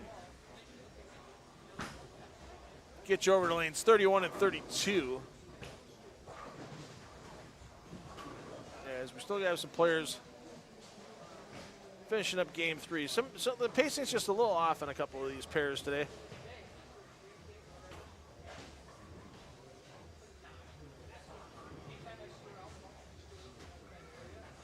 Couple pairs with 2, couple pairs of 3, lots of pairs with 4. It kind of happens once in a while. You get entries that are paid, and I've never paid for a tournament and not showed up without either A, letting somebody know, or B, trying to reschedule if it happens far enough in advance. Quite a few no shows. And it kind of jumbled the pace around for some of these players, but everybody seems to be getting comfortable with it now that there were a couple of games in. And Yeah, it's easy when you only have 2 on your pair. You just bowl it PBA league style because it takes almost as much time as, or pardon me, PBA match play style, as it takes up as much time as 4 players in a pair can take. It's a little quicker, but then you just pace yourself out, be social, talk to a friend. You know, there's no double jump rule. You don't have to know the PBA double jump rule to bowl the LBC National Championships. Most of these players are just giving the old 2-lane courtesy on either side. Seems to be working well.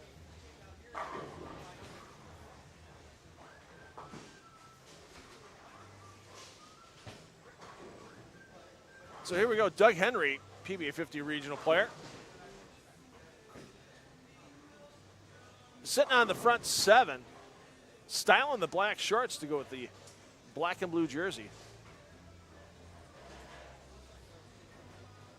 And we haven't seen too many lefties put up big scores so far in the LBC. And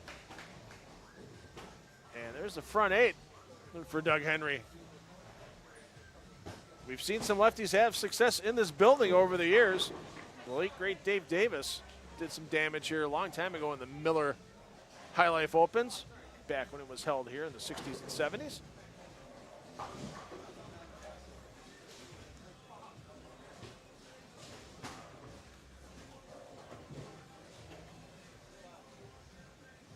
Of course, Jacob Buttrup this last year during the World Series of Bowling doing a lot of damage, making some shows.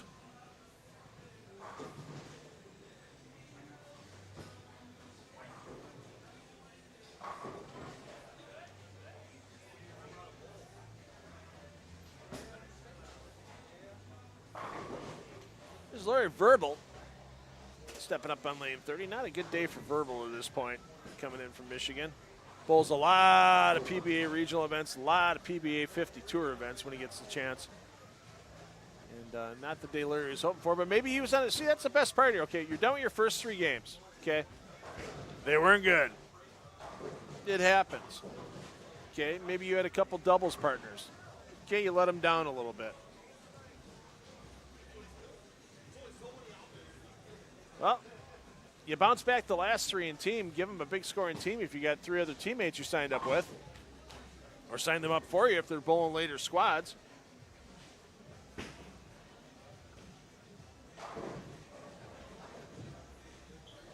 And then get yourself some decent money out of saving the last half of your set. Wait for Henry to come up in the 9th frame.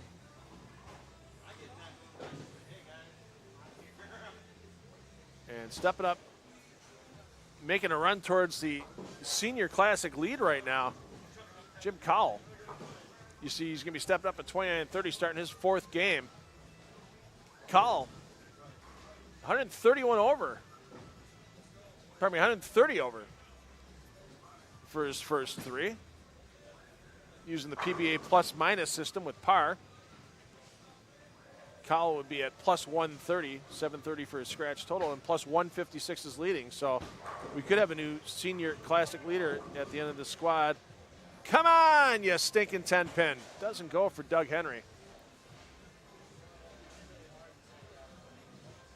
Had some quality 300s last weekend, including 2 by Chad Moss.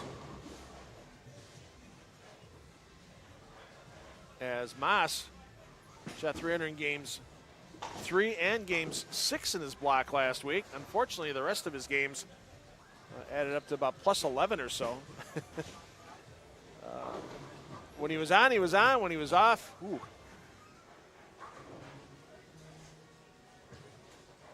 Wasn't great, but yeah, to throw 2 300s in 6 games, still an achievement. Regardless of your other scores, it was fun to watch when Chad Moss was here last weekend on the 9 a.m. squad.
There you see Kyle coming into your picture. We mentioned the big start he's had, plus 130. I'm surprised that the senior classic division through the first 4 weekends, that plus 156 was high. There were quite a few talented players that came through here, both PBA regional players and a lot of solid senior amateur players as well, and just a bunch of guys in the 1330s, 1320s, some 1340s. We saw 1330 out of Mike Diaz a little earlier today, as Diaz making his way towards the Columbus, Ohio metropolitan area, is that PBA 60 event from Wayne Webb's Bowl. It's going to be kicking off in the next couple of days. Practice session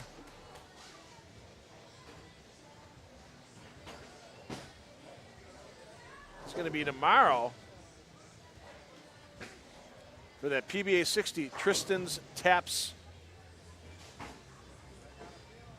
Memorial Tournament, named in honor of Elaine Webb's son Tristan.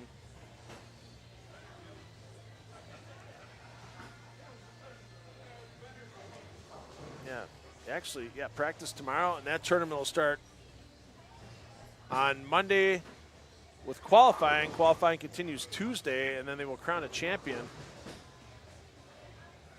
on Wednesday, July 5th in Columbus for a PBA 60 title.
Well, sometimes the big move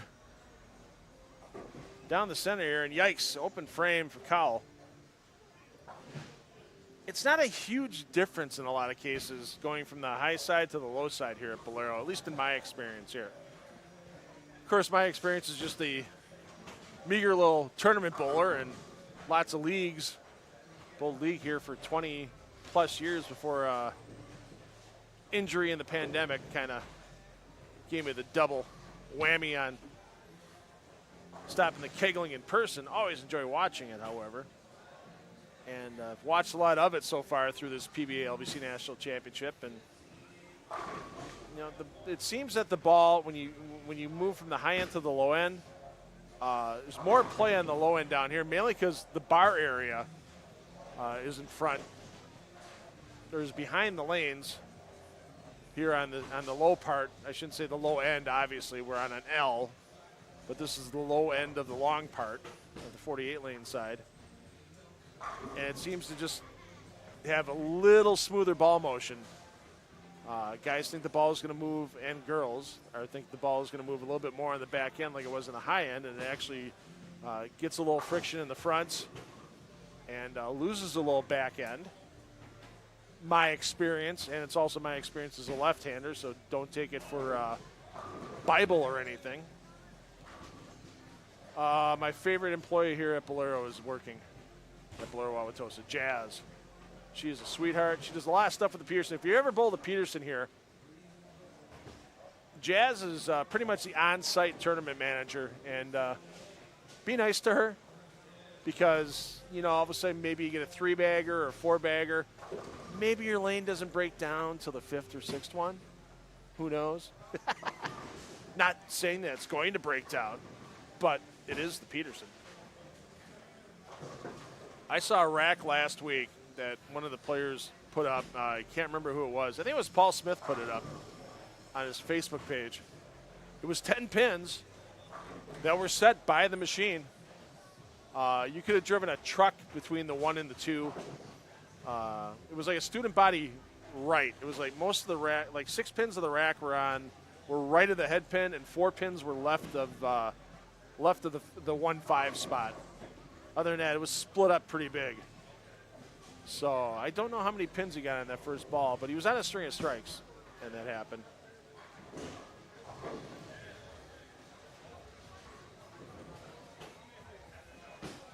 Well, nice bounce back for Cowell, as he's got the double.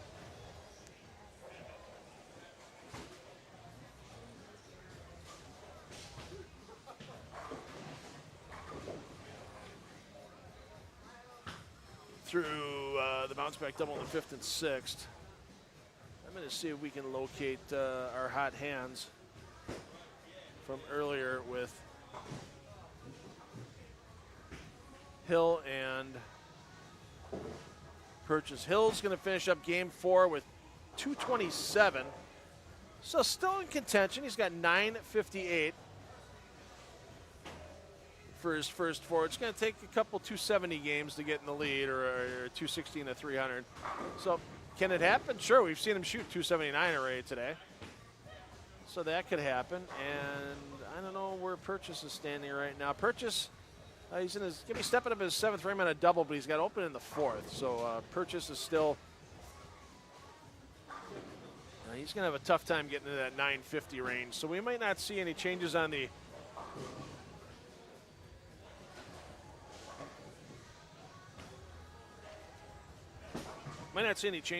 Open Classic side of things today, or the Women's Classic. I believe all the women on this squad are bowling the Women's Handicap Division. I hate using the I believe. I don't have a roster in front of me at the moment, though. Let's take a peek in on Purchase here before we get the firing. Cowell, I thought Purchase was going to go. Oh, well, let's get back to Cowell, as he's got a nasty little spare to try to make. Gets them all covered. And now we'll see Purchase come up.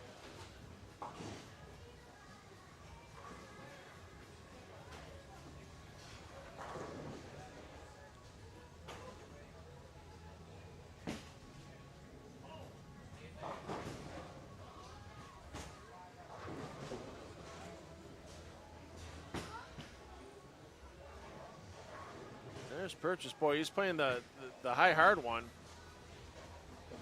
Gets the 10 out there, but not pretty.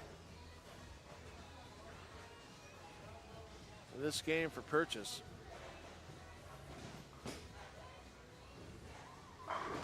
They haven't had any estimated cut scores yet. I'm sure they might get into that, get into the last 2 weeks of the event. I mean, a lot of bowlers the next 2 weekends. It's like a lot of other tournaments. People have been feeling this out a bit. Okay, what's the LBC National Championships all about? And all of a sudden, people getting interested in coming in. And if there's room, we've had some walk-ins as well. We had that this morning at 9 a.m. where they saw online there were spots available. They were in the area, and it's like, hey, can I get in and bowl? Yeah, there's room. As long as there's room and it's a scheduled squad, you can get in and bowl. But don't leave that to chance. I mean, you can sign up online all you need to do is go to that web address you see on your screen, pba.com/LBC tournament. And if you don't have a League Pals account, you'll get to open one up. Even though I don't bowl league, I have a League Pals account because that way I can keep track of all the scores going on when I'm at home. And if I do start bowling league again, well, I can pay my league fees through League Pals, get all my updates from my league secretary, all kinds of good stuff available with that League Pals account.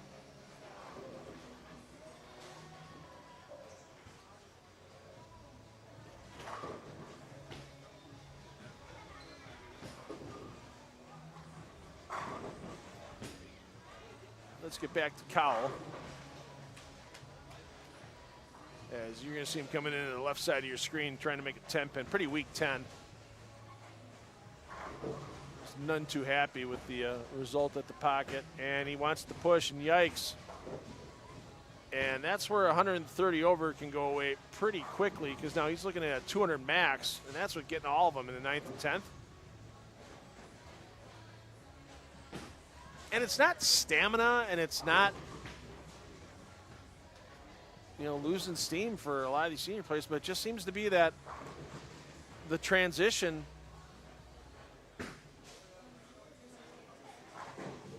is kind of getting them a little later in the block. And I think sometimes they get a little bit fooled because they're using Kegel ice for the conditioner here. These are pretty relatively old lanes for synthetics. They're 21 years old. They're actually almost 22 now. They were put in for the 2001 WIBC National Championships that were held here at Bolero, Wauwatosa.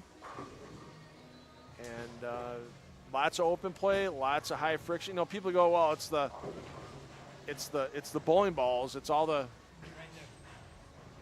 it's all the high friction bowling balls, especially the sandy urethane or the 500 grit that wear through the surface. House balls can do a lot of damage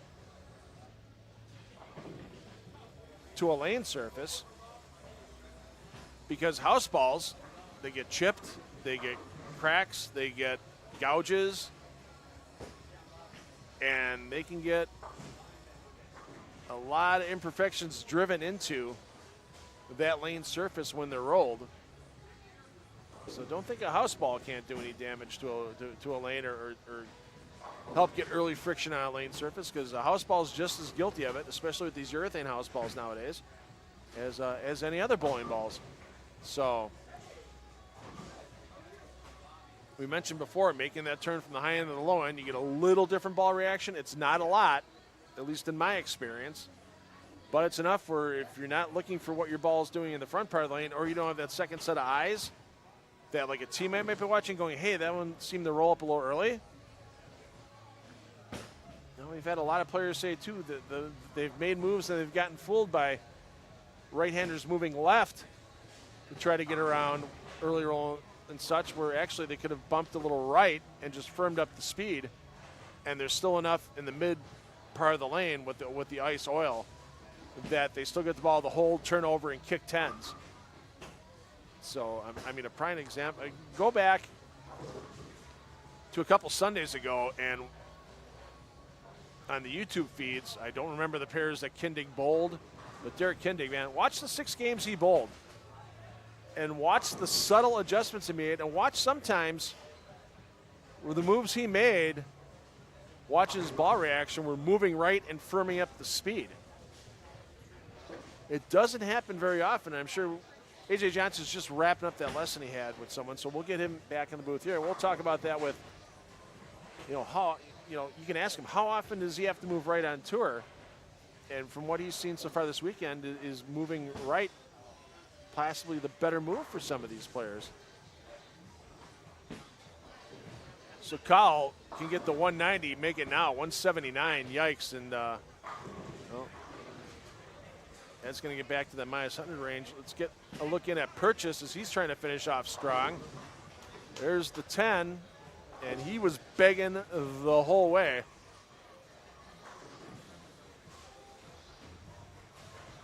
So Purchase is going to be in about the 940 range, where you mentioned Chris Hill in the 950s. This is going to take some huge games, the last two, for those two players to get into even top 5 positioning, let's be honest, let alone take the lead.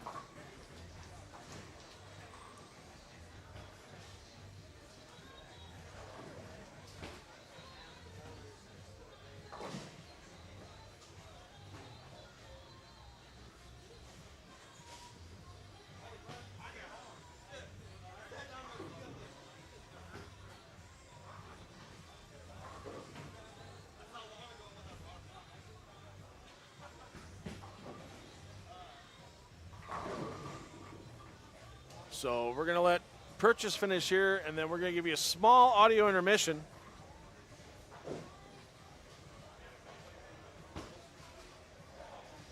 And then we'll put a spotlight on PBA Tour professional Matt Sanders momentarily, as there you see Purchase with the finish, and he's going to be in that 940 range after 4 games. And joining us back here in the booth is AJ Johnson. And AJ, how'd the lesson go? Good, yeah. Went really well. Guy wanted to get a little understanding of the pattern and a little more consistent with what he was doing. So he used to be a traditional bowler, fingers and thumb, and now he's moved to a two finger, one hand. Okay. So like Doherty. Oh, like Tom Doherty. Yeah, and just wanted to get a little bit more consistent and get an idea of the things that he was doing well and what he needed to work on. And ultimately there was a lot of stuff that he did well when I put the Specto on him and I told him to repeat his shots. He pretty much hit the same spot twice. Okay. Every time. So. It's got to be harder to control your speed coming off your hand than actual targeting. And that was one-handed. that was the one thing he did well. Really, control for the speed. For 10 shots in a row, he was only I think the biggest difference he was 0.3 in speed off his hand. Wow. And I was impressed. I was very impressed. Yeah, no doubt. So I think the biggest thing that we worked on, or that he needed to fix, was just getting his hand to do the same thing coming out of it to get the ball to react the way that he wanted to. Okay.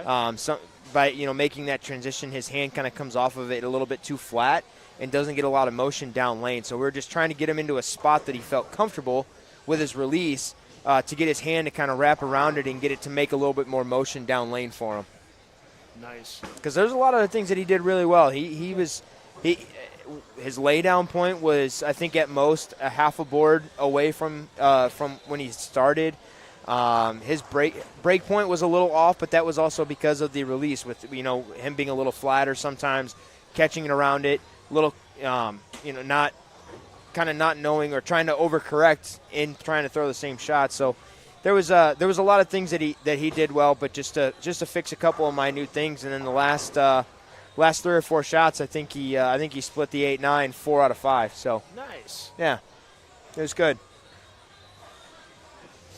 So a couple of questions we're going to hit you up with here. Hey, did my dad ever chime back in about what he was talking about? No, of course not. No, he just let it go. So he'll probably come popping he's back probably in a minute. He's probably watching Mason right now. Yeah. Mason's playing in his last tournament of the year. Oh, okay. Yeah, so he's probably watching him. There you go. Well, he's got a phone. I mean, he can turn it sideways and use those thumbs. Yeah. All right, so we got a couple of questions here. First one, and I answered this for you, and I want to hear your answer. Jag for Life 27, AJ's review of your season. What's your review of your season? You want my honest opinion? I want here's what I told you, people. You want my honest opinion, or do you want me to sugarcoat it a little bit? We want honest opinion, because I gave the honest opinion. The honest opinion of my season this year so far. Now, we still have the Lucy doubles at the end of July down in Houston. We still have the PBA League. Still have the LBC qualifying. So we still have some bowling. Oh, and also Martin Larsson's tournament, the Lucky Larson in Sweden at the beginning of September. Yeah. So we still have some events. But for the majority of the main part of our season with everything, I guess for a lack of better terms, I felt like it sucked. Told you, people. Yeah. Told you exactly what he'd say. I didn't feel I didn't feel like I had that great of a year. I had some moments that I bowled well. Obviously, the Cheetah Show, the qualifying games, and then the roll off and everything to make that show was awesome. A lot of things that you look forward to, and you appreciate. The opportunity to be in that moment and to come out on top of that was pretty cool. But yeah, I mean, I just didn't really. I didn't feel like I had that great of a year. I battled a lot of things mentally. I battled a lot of things, some things physically that I was doing. Yeah, it just wasn't, in my opinion, it wasn't very successful at all. A lot of events that I bowled good in last year, I missed the cut in this year. I take pride in bowling well in majors and being near the top in majors, and I didn't perform all that well except for in the Masters. I think my second loss was in 2 rounds before the show. So, but yeah, no, it was very disappointing. Obviously, with a lot of event stuff, a lot of things left this year. Go to the drawing board a little bit and just practice and get a little sharper and just kind of fine tune some things and get back to the things that I was doing well last year that got me in contention a lot more often. So, like I said, we have a few more events. So maybe win the Lucky Larson. Be a part of a team that can take down what seems to be take down the Portland Lumberjacks again, and just finish off the year on a high note going into next year. That's going to make me want to keep getting better and want to keep working at doing things, because it gets tough after a while. It eats at you, and you get asked every event you go to of is this going to be the one, or feeling like you get your slide, or I'm trying to think of the best term for it. You get snugged by your peers and stuff, and you don't get respected by your peers because you haven't won a tournament and things like that. It eats at you. And so the hard part that I've struggled with is that in every avenue that I've bowled so far up until now, so from going back in my youth career to high school, to college, to regionals, junior bowling, I at some point in time, I had figured out a way to get really good at what I needed to do and be the guy on top. And at certain points I was, and it hurts to not be in that position on the national tour, because I feel like I should be. I mean, looking at the point, you're a top 25 tour player. Yeah. It's not enough for you. It shouldn't be. Nobody wants to be. Well, I'm a top 20. Nobody wants to be a top 25 tour player. No, last year, like Matt Sanders, who struggled this year. Last year, I was top 10. Yeah, and that's where I should be. Yeah, a guy like Matt Sanders didn't have the greatest of years this year. Once again, he's not happy being a top 50 player. Sure.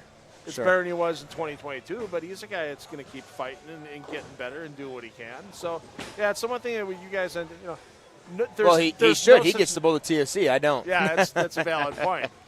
Yeah, one plastic ball event, and this guy gets a ride. I remember that plastic ball event at Billy Hardwick's. He bowled well. He got it, put it. I mean, that's a tough thing sometimes. Do you give up putting it all together for the one event? Right. And have. It hasn't been great years since then. Let's be honest. Sure. I mean, he's had some solid years. He's made some PBA Elite League teams and stuff like that. He's been drafted. Yeah, absolutely. But you look at the financial results, and you kind of go to, okay, what's he doing in the offseason to supplement? Right. I mean, to be honest. Right. Because it hasn't been great years since then. But he's got the one title on his record that a lot of other guys don't have. Sure. Even if it is a plastic ball. Right. I mean, Jeff Carter won the plastic ball championships years ago. Right. So there's a lot of guys that was their only title. It's kind of funny how that happened that way. But yeah, no. So it's just it was a disappointing year. You never want to discredit making a TV show. I love bowling on TV and putting a show on for the fans. I think the show I made this year was definitely putting a show on for everyone.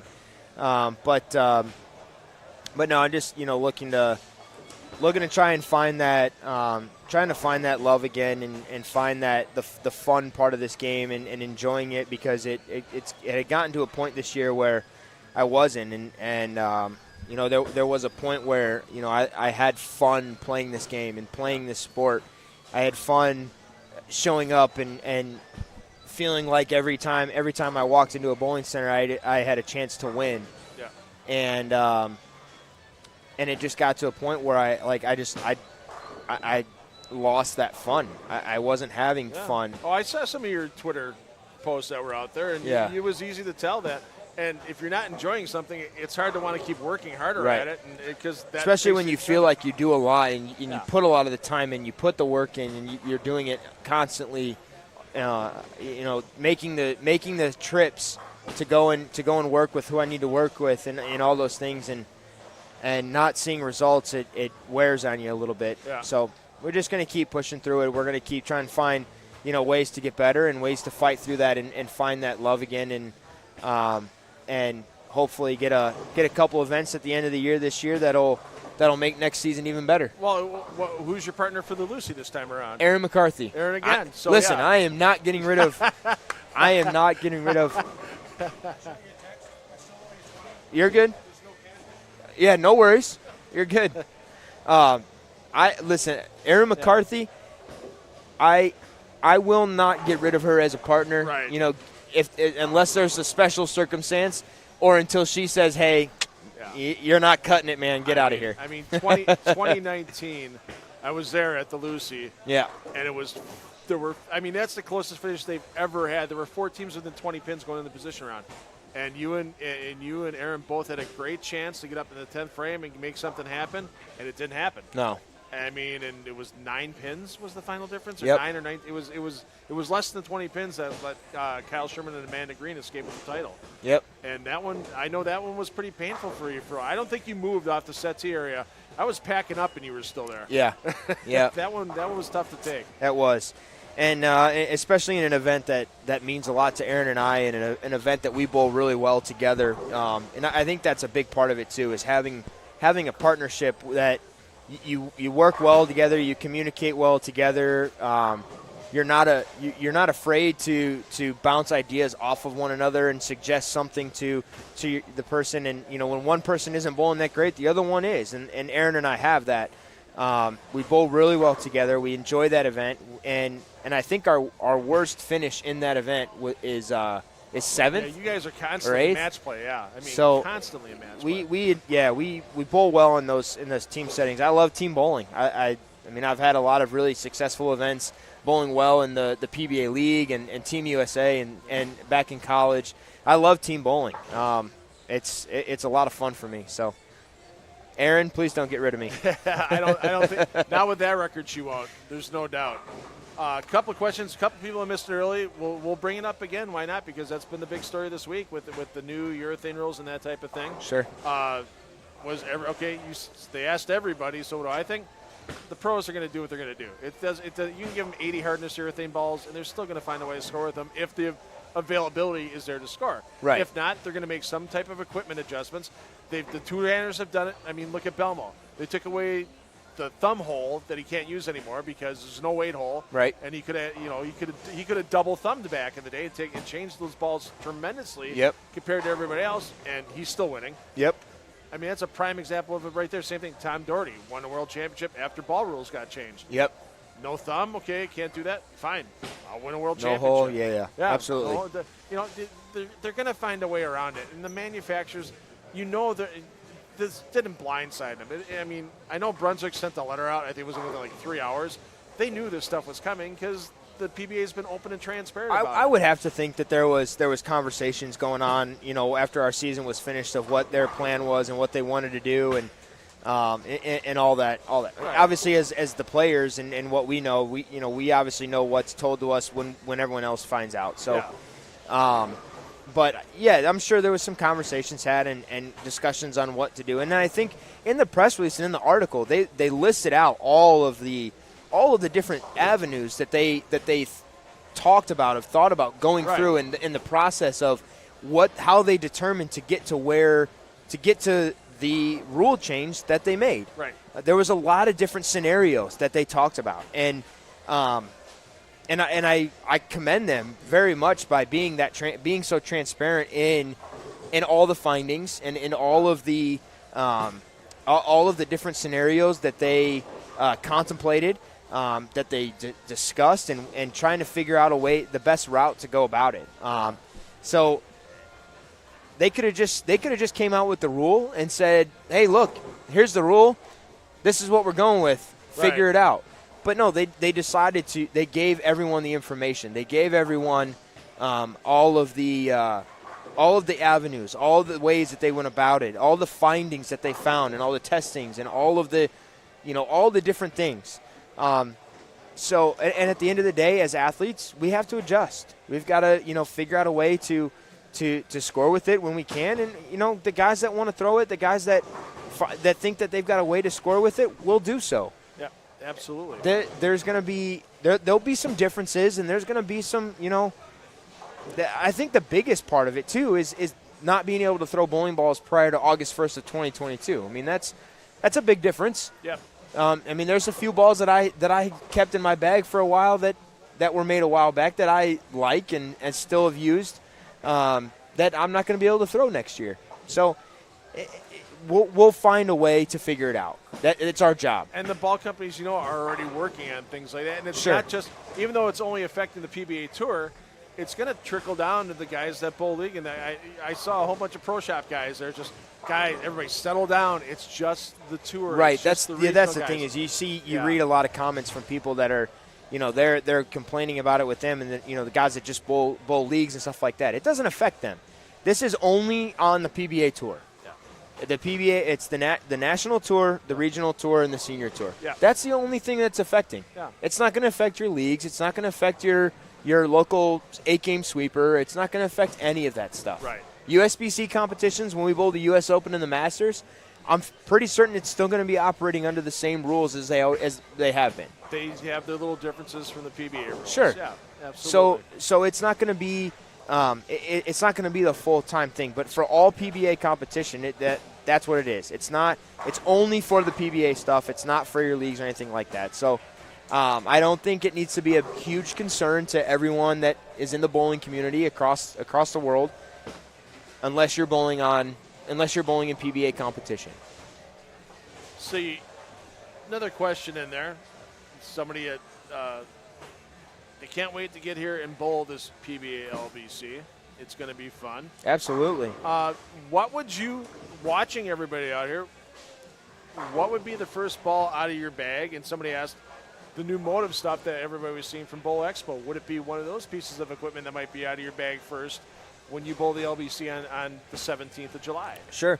From what I'm seeing is that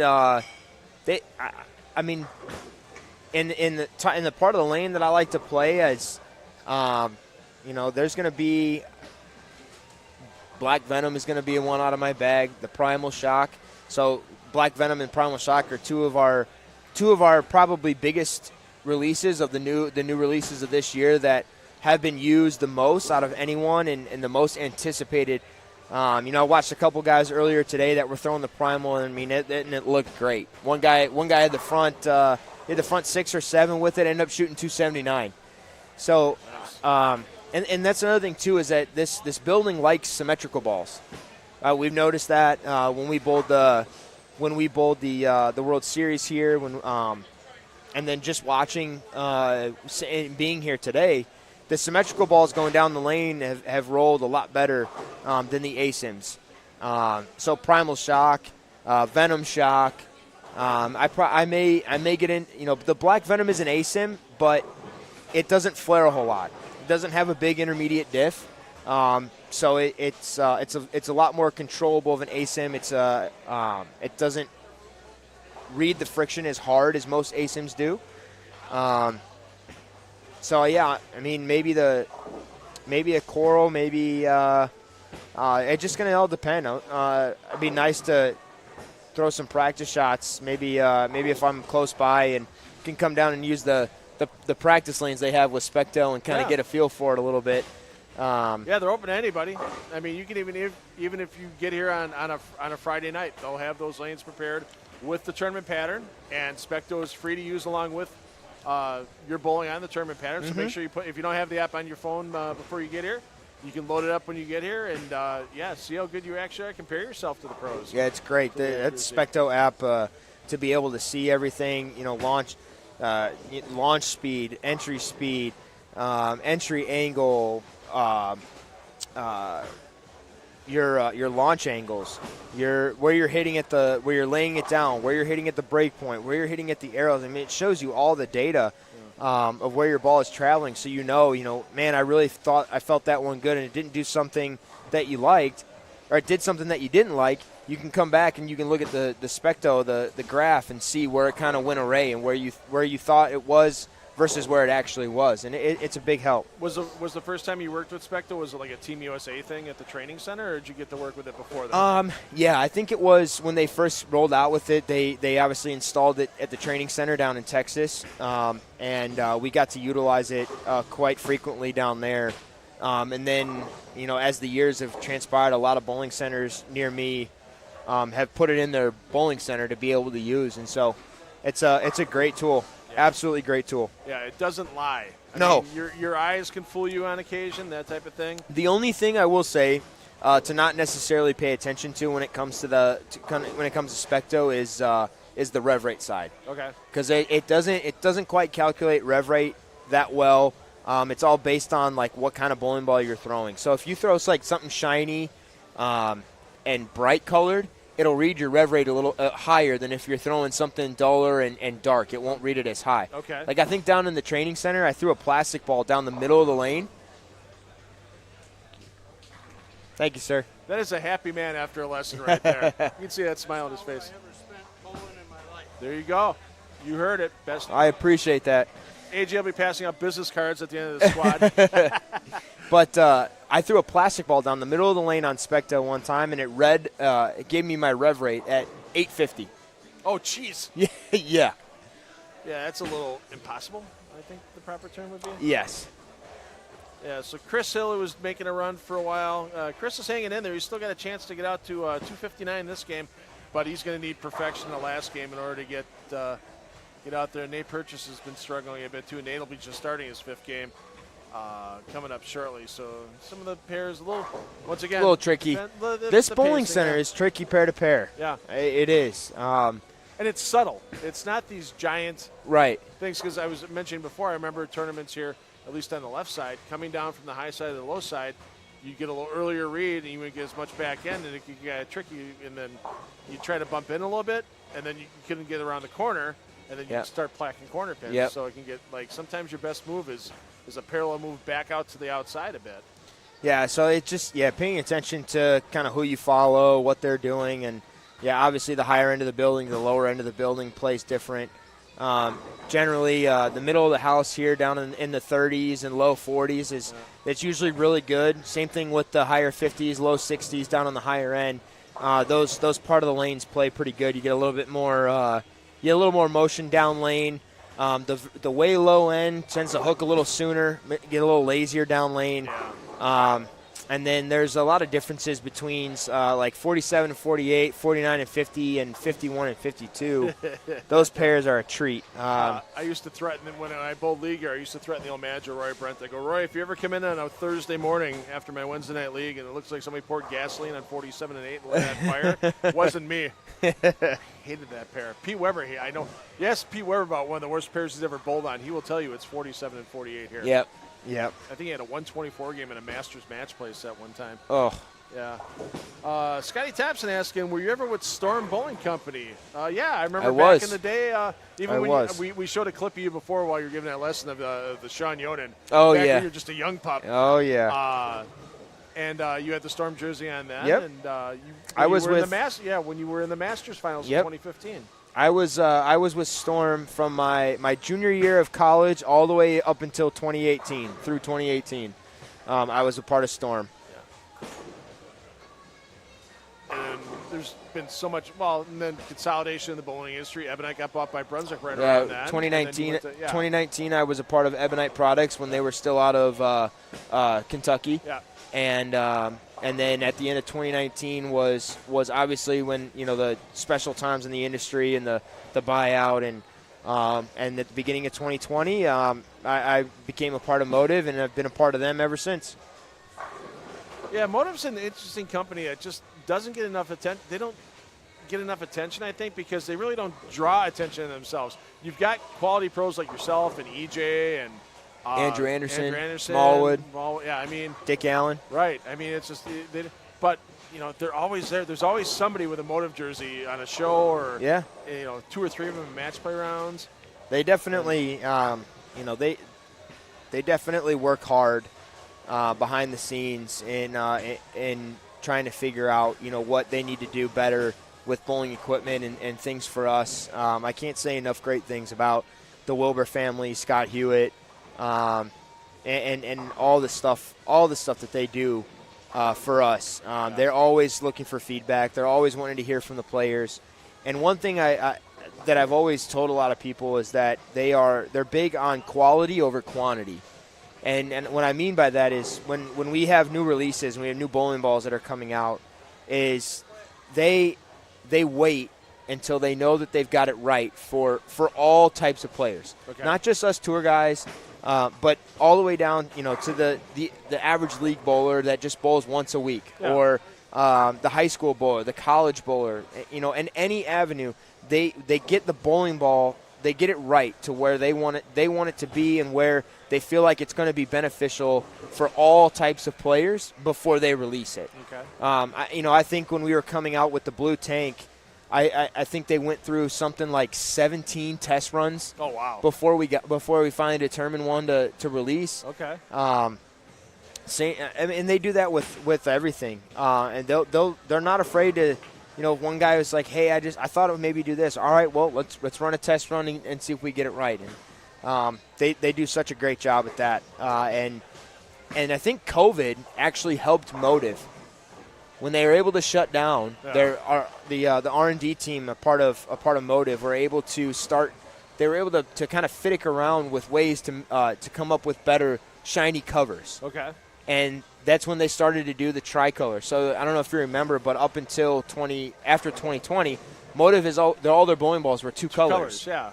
Now now we've got tricolor bowling balls, and they figured out how to do that during COVID when everything was shut down. And then they also were able to come up with a new chemical compound and a new way of pouring the covers for shiny balls to make them do the right thing, and it within the feedback that we were giving them on what we saw with the shiny stuff. Now, does it keep the shine longer? Is it more durable? Yeah, and it reads the lane in a better way. Okay. It doesn't. It still wants to pick up in the oil, but it's not super over responsive to the friction. Okay. So it has they were able to figure out a way to get that combination right. Because I think that's one thing especially a lot of new bowlers to the game. They like watching the hook. They like to see the hook. They like watching the hook. But what a lot of them don't realize is that hook starts in the oil pattern still in a lot of cases. You guys are waiting for that. If it's a 47-foot pattern, you're not waiting for that ball to get in that hook and roll at 47.1 feet. Yeah. It's starting earlier than that, because otherwise you'd have a pretty good chance of just placking everything. Right. Yeah, we're obviously trying to get them going, but we're trying to get the ball to save the right amount of energy where it needs to. I've had a lot of conversations with Bakes about this and what he's found. And a bowling ball wants to save energy for a maximum of 15 feet. If you watch Belmo, you watch EJ, you watch Simo, their ball, before it starts to make its motion to the pins, before it changes its direction, it's getting really deep into the lane. And what I mean is, like, it's getting down lane into that 44, 45, 46, 47 foot mark, and then it's changing its direction. So all that energy from the ball is going into the pins. That's why we get so frustrated with Belmo and we never see him freaking 210, because the pins are flying everywhere, because his ball's saving all of its energy when it gets there. Hey, we're going to get a good look at Chris Hill the last game. We'll get a good look at Nate Purchase the last game. We'll be up close and personal coming up shortly. You mentioned earlier about the Lucky Larson. Any other trips you have planned overseas for the rest of the year? Right now, that's the only one is Lucky Larson, and obviously, looking forward to the potential of going over to of Kuwait with the World Championships with Team USA. But so far, the only trip I have planned is Sweden to go overseas right now. Because I remember back, once again, pandemic changed so much stuff in the sport of bowling. Mm-hmm. I mean, you had great success in Korea. Thailand was always a great event as well. That was part of the World Bowling Tour. Are those events no longer happening, or is it just tough to make the arrangements to get in over there? Yeah, I think it's just it's tough to get over there for them. Flights they're not as cheap as they were. I mean, I remember being able to fly over to Thailand round trip for $600, $700. Oh wow! And that was great. Yeah. That's what we're trying to get the flight to Sweden to be about the same thing. But yeah, it was a lot easier to travel over there prior to COVID, and after COVID, there was just a lot of unknowns. We didn't know what their restrictions were going to be or if it was going to be possible with the event. So I'm certain that the events are still running. It's a lot. I think it's a little tougher for us to get over for them, and I think the scheduling too. Yeah. The schedules worked out a lot better prior. They worked really well with the PBA as to when they could run them, to where they weren't conflicting with any of the PBA events. And so I think now we're kind of running into where some of them are conflicting with some of the dates of the PBA events. Gotcha. Let's see. No more questions. So I'm going to ask a question because I can't wait for now it's the PBA Elite League. I saw that name change on the PBA website. So you guys aren't just the PBA League anymore. You're the PBA Elite League. PBA Elite League. Is that having to do with the PBA LBC? I don't think so. No. I don't 100% know on that. But yeah, when I looked the other day and I looked at the national tour schedule, and it came up and it said PBA Elite League Elias Cup presented by Pabst Blue Ribbon from September 23rd through the 27th in Bayside. Wow. So yeah, you guys are moving up in the world. You're elite. We're the Elite League. So great to have Pabst back on board once again, because there's no better place to have a Pabst than Bayside Bowling. Oh, yeah, no kidding. I got to do that back in May with the Hungus 8K. Charlie brought me out there to live stream it. Charlie, I'll see you out here on the 16th. He'll be here. Oh, awesome. Yeah, Charlie will be here on the 16th, so I'm sure he'll be hanging around watching you guys bowl on the 17th. Too. Oh, yeah, for sure. So I'm sure he's probably trying to get inside information. I bet he is. About, because he's not going to be able to, whatever two guys he drops, he's not going to be able to get him back on that roster. There's no way. And he loves to be very much involved with that team. Oh, yeah. It's so cool. It's so cool to see. Yeah. Well, here's a little – I know I've been telling people more and more because right before I got out there for the Hungus 8K, they had Bowling Voodoo come out there and level all the lanes. Really? Yeah. So the difference that there used to be on 1 and 2 and the difference that used to be between 2 and 3, from the guys that bowled the Hungus 8K, they said it was pretty much gone. It was pretty much the 8 lanes on the new side. There wasn't more than the board difference or so. Wow. So I think when it gets to the league competition on FS1, when you guys get, I think we might see a couple of 300s with that kind of consistency moving lane to lane. That wouldn't surprise me. Yeah, it's pretty good. The high side, the old side of Bayside, still hooks. Yeah. That hasn't changed. No, that has not changed. Hey, let's get a close up of Bobby Jekyll's grouping, just because we like getting a close up of Bobby Jekyll. That's pretty easy to do considering the size. What do you think? Arm wrestling, you and Jekyll, could you take him? There's no chance. No chance? There's no chance. All right.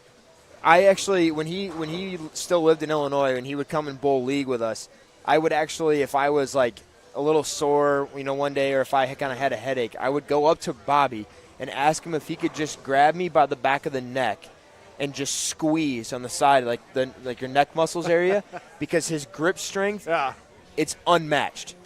Like I don't think I have met anyone that has the grip strength that man has. You ever seen some of those Japanese game shows where they do like the 3 soccer players against 100 kids? I've seen like Bobby Jekyll arm wrestling like 7 kids at once. Trying to. I think Jekyll could still take seven second graders out. Oh, I think he could. So. They'd just be hanging off his arm and he's just standing there. Between that and wrecking buffets. I have 2 things that Bobby Jacobs some of the stories I've heard. Oh man, I don't know how it's possible. My favorite one, and he probably, if I were to have him come over here, he would probably correct me a little bit. But they went to a restaurant, a group of them, And the restaurant had this deal that if you finish this meal in a certain time frame, you got it for free. Okay. So I think it was a 50. It was a 56 or 58 ounce steak. Oh, geez. A side of mashed potatoes. There was another big side and a drink or something like that. Yeah. And I think the time that you had to finish it was 30 minutes. Oh, geez. 30 minutes, 40 minutes, something like that. Yeah. Bobby finished it in 11 minutes. And the chef came out and looked at him and said, I don't know how that's possible. And Bobby goes, I have a question. If you give me a second one and I finish it within the 30 minutes of the original one, will you pay for the whole table's dinner? And the chef goes, no, and walked away. He was getting ready. He wanted to finish on a second one. God. Oh, my God. Like, how? There's no way. Right. It just makes, yeah. I mean, Bobby is a well-built human being. And to get all the credit in the world, the amount of working out and ways for him that he has stayed in shape at his statue. Yeah. He's lost quite a bit of weight from where he used to be back in the day. I give him all the credit in the world. But he ain't afraid to eat, that's for sure. It's not quite college waistline from some of the pictures I've seen from his college days, but it's pretty darn close to yeah. It really is. It's unbelievable. I mean, the story of him going to – there was a group of them bowling a regional, and he had just barely missed the cut and wasn't obviously not happy about it. So they all decided they were going to go to Hooters and get some food or whatever. Right. And Bobby beat everyone in his group, beat everyone there. And they all get there and sit down. And he's sitting down, and they're all like, hey, what do you want to do food-wise, whatever. Bobby goes, well, I ordered 100 wings. And they're like, oh, that's good. That should fill. He goes, no, for myself. 100. Like, that's why he has to date someone diminutive like Nina, because otherwise the grocery bill would just be ridiculous. Oh, I don't even want to know. How's Nina doing? Hey, she's not having a bad set. 11:20 for in the handicap division, so not a bad day for her so far through 5. She's almost beating Bobby, by the way. Yeah, I see that. Yeah, scratch. She's almost beaten. Almost, yeah, scratch. But these regional guys like Toby and Bobby, they're in no-win situations bowling stuff like this. Yeah. Nor do they have the time to really bowl very much. Right. With the amount of work and stuff they put into running the regionals and making sure all those events run seamless. Yeah. I mean, I see Bobby bowl once a year. It's in Bowling Green. It's an unofficial pro-am. It's not really a pro-am because it's the center runs everything, and the pros come in and help out with it. But it's pretty neat. The team sign up as 4-player teams, and they get 16 PBA 50 guys. And it's tour like last year was Barnes and Dino and all these guys, because it's a stop, PBA 50 regional stop between tour stops.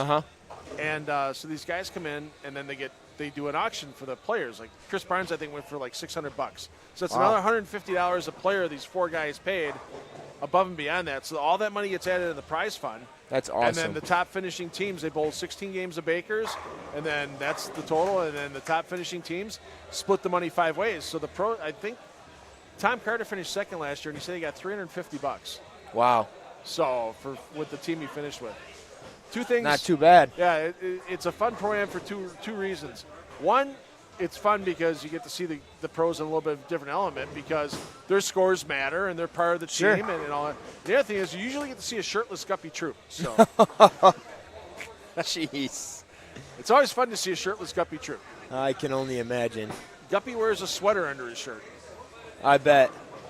So, and it's a funny story. And then Guppy told me the story why he always has his shirt off once he's done bowling there. He won the tournament. The tournament's been there as a regional for 25 plus years. He won it 20 some years ago. And so he got done and went in the bar and bought a round right away and started drinking right away. Didn't change out of his name jersey. So that's a no-no. But Guppy just wanted to get out there and party right away. Yep. So the regional manager at the time was Dan Ottman, the late great Dan Ottman, and somebody hollered at Guppy, "Dan's coming." Dan gets into the bar. There's Guppy sitting on a bar stool, no shirt. Can't get fined if I don't have a shirt on. That's true. And so it's become a tradition now. Every time Guppy's That's true. every time Guppy finishes his bowling at Almar Lanes, the shirt comes off. Quick thinking. Yeah. So he was up there as the honorary Grand Marshal. I guess you'd say Grand Marshal of festivities last year. He was there all weekend, and he gave the trophy to the winner. That's cool. Brad Angelo. So when it was done. So Scotty Thompson wants to know your favorite motive bowling ball ever. Venom Shock. Are you still going to be able to throw that going into next season? I believe so because the Venom Shock it's never stopped being made. There you go. It's so never.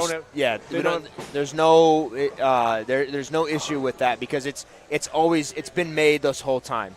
Because that's got to be 5 or 6 years old now. It's like eight or 9 years old. Yeah. Like every ball company's got that one ball that they just keep making because it's been so successful. Right. It's like the middle of like they say the first ball out of your bag kind of thing. Yep. Storm has the higher Venom. road. Yeah. Got the Venom Shock. Venom Shock is. I mean, it's like I said earlier. I've been a part of three different ball companies now, and for me, the Venom Shock is top 3 ball of all time in my opinion. Okay. Just how it reads the lane, what it does, it just does all the right things that you're looking for. It always sees it in the right spot, I feel like. I mean, you look at the season that EJ just had this past year, both majors that he won, Venom Shock. Yeah. The same Venom Shock that he won with at the beginning of the year, he won at the World Series of the World Championships. Yeah. It's just one of those balls that it just does the right thing. It fits the shape we want to see. And it fits all styles of players too. So, 100%. I hope Motive, knock on wood, I hope they're not getting rid of that one anytime soon. Please don't. You and a lot of players. Please don't want that to happen. Are there any? Is the Jackal line still around? The Jackal line is still around. Okay. Yeah. What about Jackal Ghost is still being made. Okay. We have the Ambush, the green one that's stronger than the Ghost, much stronger than the Ghost. Okay. We still have the Mythic Jackal out. I think that one's discontinued now. There could be new one coming here pretty soon. I'm not sure. Okay. But yeah, Jackal line's still around. The Forge line, we have the Pride line. We have the Supra line, which the new Super Rally that came out this year has been another really good piece. That it's one of those new core cover combinations that they were able to find that has performed really well. It's clean, it's quick down lane, it still picks up in the oil when we need it to, so it's really good. Soul sucking 8-pin there for Chris. Oh my goodness.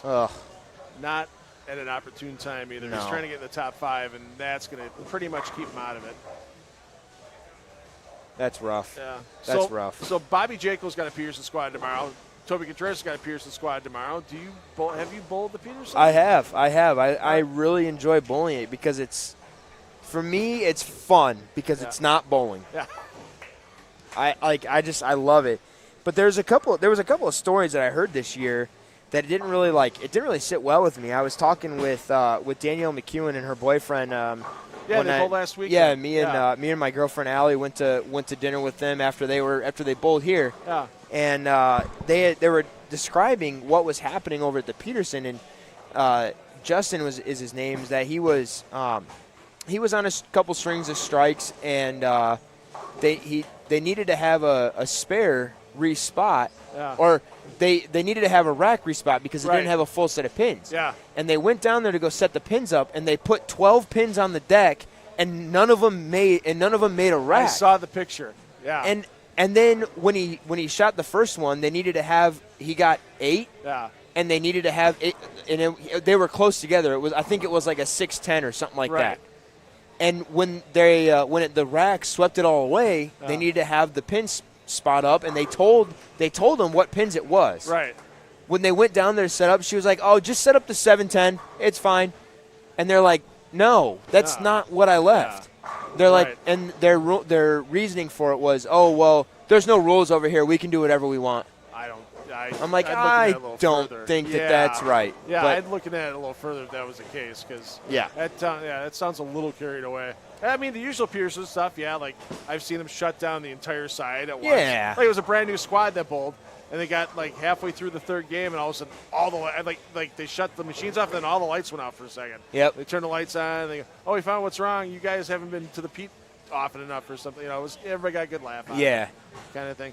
Yeah, so they do some crazy things. Your ball come up on a different rack if you got 3 or 4 in a row, right. or they'll make you wait because there's something wrong with the pin setter, or you get pins that are off spot. You get some pins that have been soaking in water for a year and they're 5, 6, 7 pounds. Yeah. Oh yeah, I remember seeing some of those back, especially at Hoffman Estates and Hoffman Lanes. Yeah, I remember seeing some of those. They used to have, because they had the AMF pin setters there, so they could move the cups apart a little bit farther. Yeah. I saw somebody one time.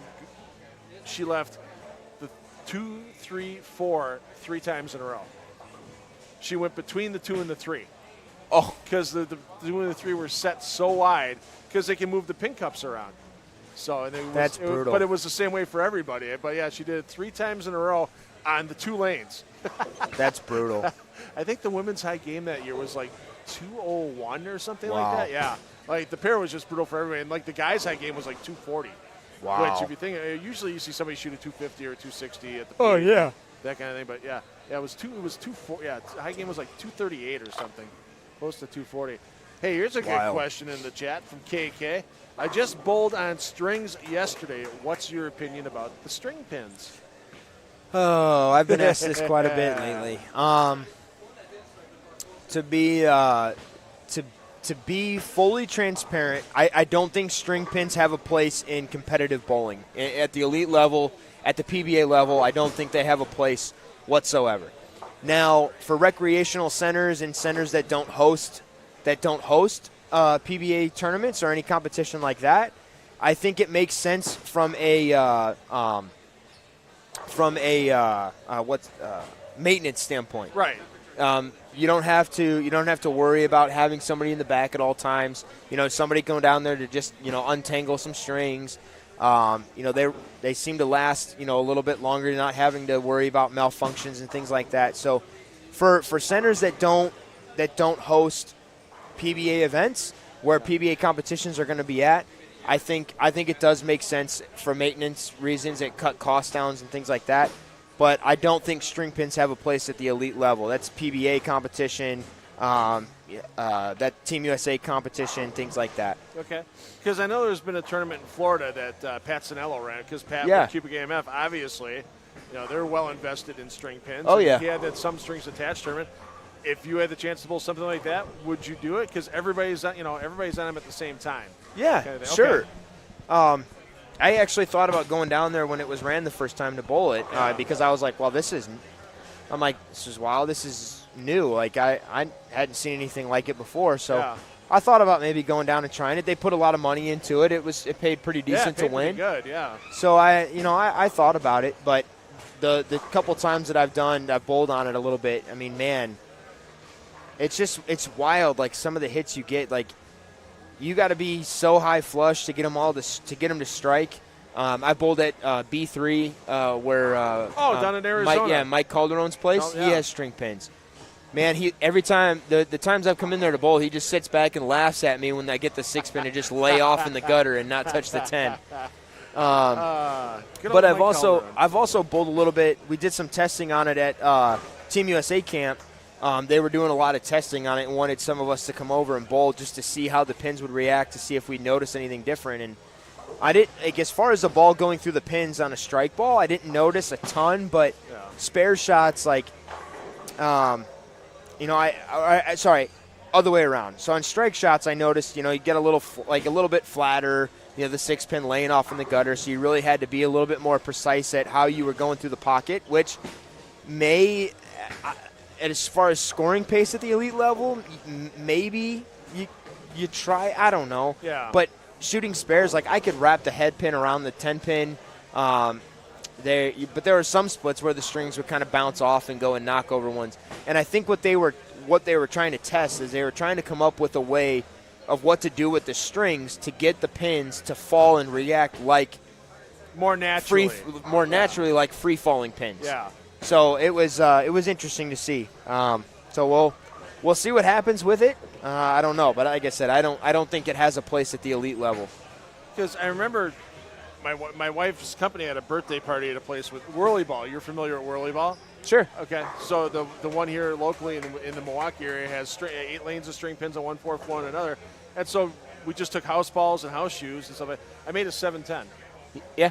I mean, all you got to do is hit. You just got to hit one pin. Right. Because the string will knock over the other. And then somebody else made another one. And it's just like I was waiting for my wife to make. My wife throws like 15 miles an hour. I was waiting for my wife to bounce one out and make one. It was with a house ball and house shoes. Just having fun. And we were just kind of like, wow, this is interesting. So, but yeah, if you're all doing it at the same time, or like you said, if it's recreational or something, would you want to bowl with that for for international title or world championship or something like the IBF wanted to do? No, I don't think that could even because bowling has enough luck sometimes as it is because of the shapes of the pins and the shapes of the balls hitting them and stuff like that. You have enough luck in unlucky situations, and you add the strings in there, and you have if someone opens or someone leaves a split and gives you that opening to, you generally in free falling pins, you're looking at that like, okay, like this one is 9.5 times out of 10 not going to be made, so we have a pretty good chance that we're in this, or it gives us a chance to win the game. Well, if that happens with string pins and they split, now you're looking at it like, oh crap, like they can probably make this by just hitting the pins and the strings taking out the other pins. So it takes away some of those situations and things like that. Yeah. Yeah, it has a place. I mean, but even other ball sports like candlepin and duckpin years ago could have went to string pins and stuff like that, and they didn't, and now it's kind of hurt them a bit because these pin setters that they have in these other ball sports out east, they don't make them. They don't make the Sherman pin setters anymore for the candle or for the duck pins, and I forgot who was making most of the candlepin ones, and now these places they have to basically cannibalize themselves for other places to stay open. So, hey, Chris Hill's going to have a nice set. He's going to get the 1433. It's going to be outside the top 5, but it's still going to be a nice check for him by the time he gets done. And guarantee you, he'll probably tell you he deserved 60 or 70 pins less, especially if it would have been a regional type of thing. But it's the same pattern for everybody. And the most beautiful thing I've seen with some of the controversies we've had about lane oil at tournaments recently, we'll leave those unnamed, but we all know who they are. Sure. Eric Pearson and his staff have been walking every lane every day of this tournament, and they will continue to do so. There was a problem with one lane opening weekend, and they stopped and they re-oiled everything. Wow. Because they saw that the application of oil didn't look right, and it wasn't. It didn't hold the squad. It didn't hold the squad up because it wasn't a large squad that night at 7:00. But they saw it. It didn't look right. And then a young man, C.J. Petrin out of Tennessee, I think he's been on Junior Team USA. Yeah, I know who that is. C.J. Petrin came out and shot 1450. Wow. And he gave back 30 of the plus the last two. He was plus 280 after 4. Wow. And then got back to and gave it back to plus 240. But if you think about that, if you would have hit one pair that would have had lane, the oil was drastically different. Sure. I mean, that's the thing. The PBA is doing whatever they can for the integrity of this tournament to be the same for every single squad. Doesn't matter if you're a 100 average bowler walking in the door or a 240 average bowler. They're going to give you the same condition shift after shift after shift. You're able to watch everybody bowl. If you can find somebody that's similar to you, you want to see how C.J. Petrin played the lanes, you can go back to that 7:00 squad on June 5th or whatever it was and watch all the lanes he played. Sure. So, Chris Hill had a good day. If you want to see how he did, you can go back and watch it. If you have a game similar to Chris's, watch what he did across the lanes. Watch the mistakes. Watch the good shots. So that's the best part about this tournament. You know what everybody's doing. Right. Where with a couple of other events out there, you don't see what's going on. You hear hearsay from people that are out there or short video clips. You know what you're getting into here.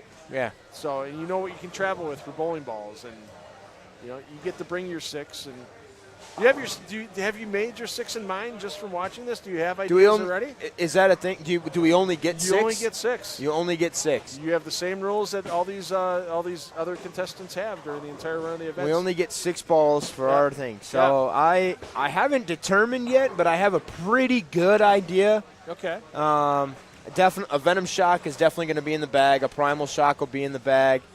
Probably a Black Venom.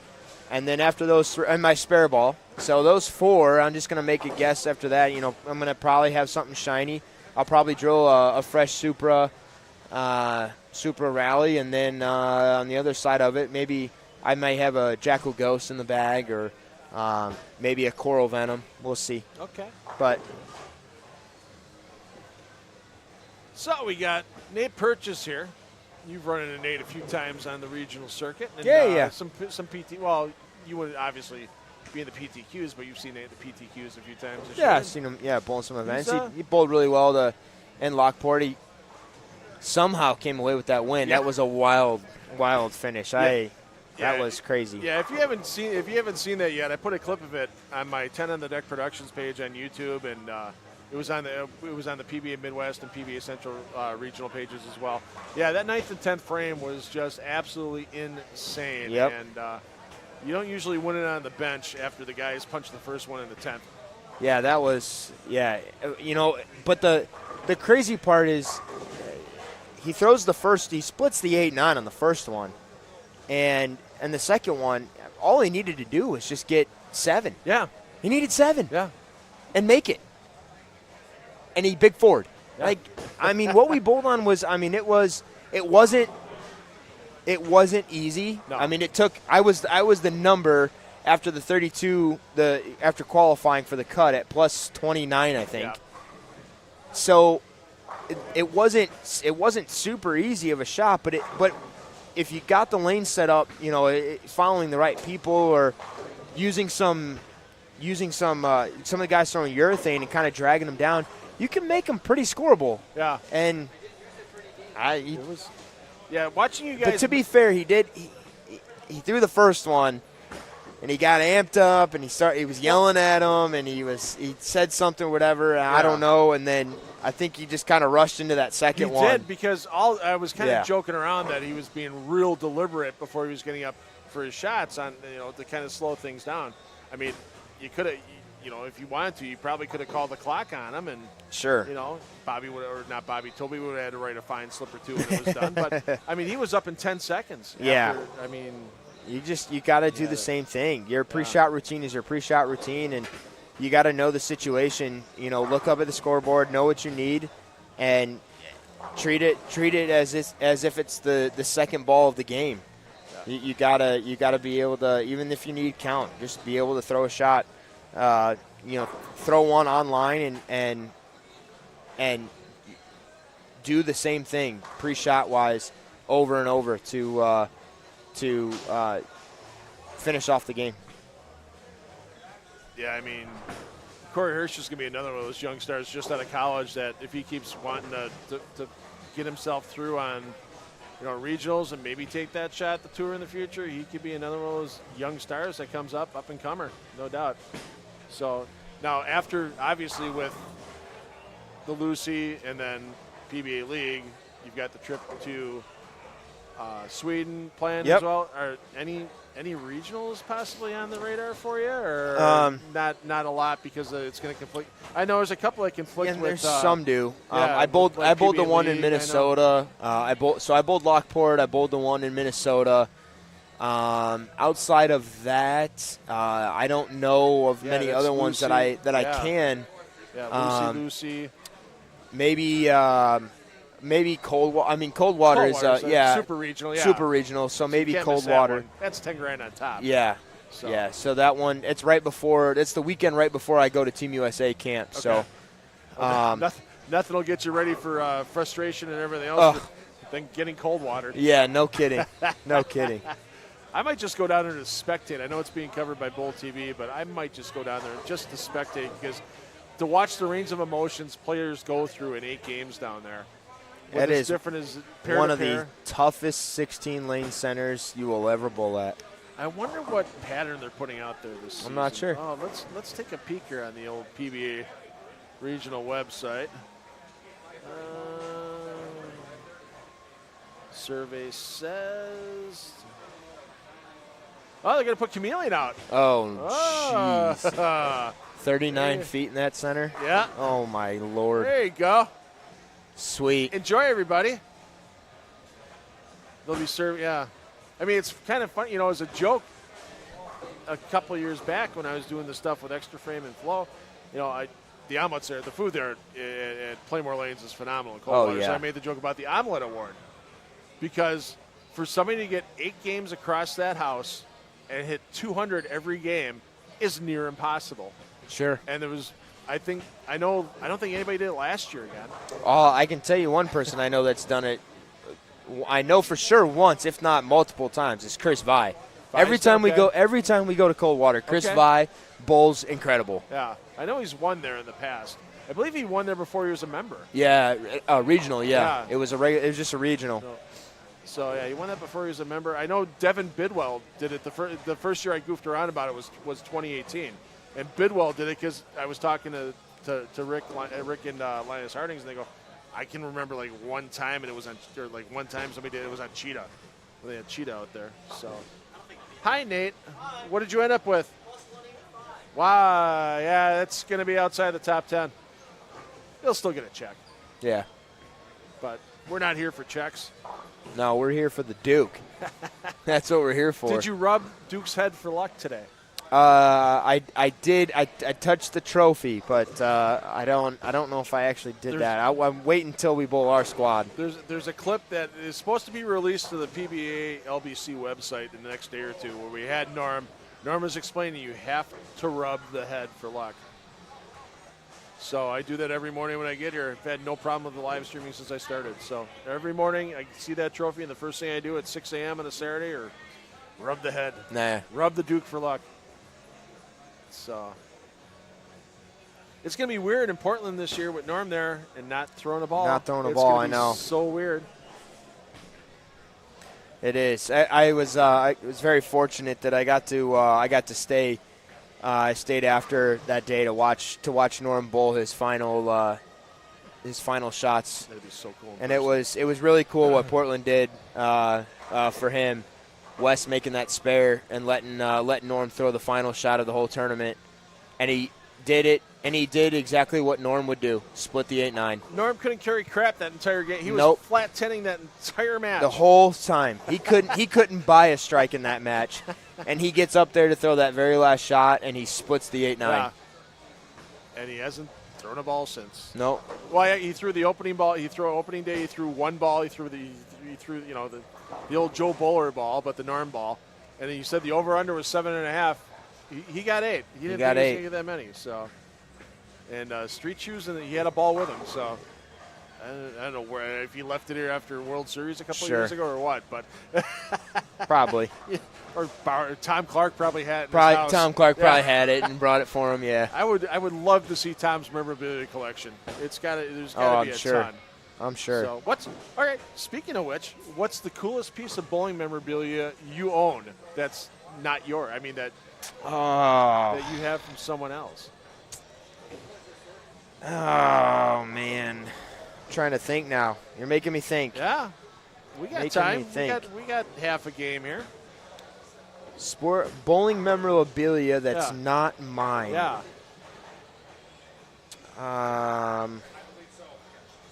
Trying to think of my house and then also at my parents' house. My house, I don't have a whole lot of bowling stuff that isn't mine. Okay. I do have some pretty cool memorabilia of other sports at my house. I'm trying to think. I've got a U.S. Open poster signed by Bill. Okay. I've got an old school Vice poster signed by everyone on there when Doug Kent was on tour, Patrick Allen was on tour.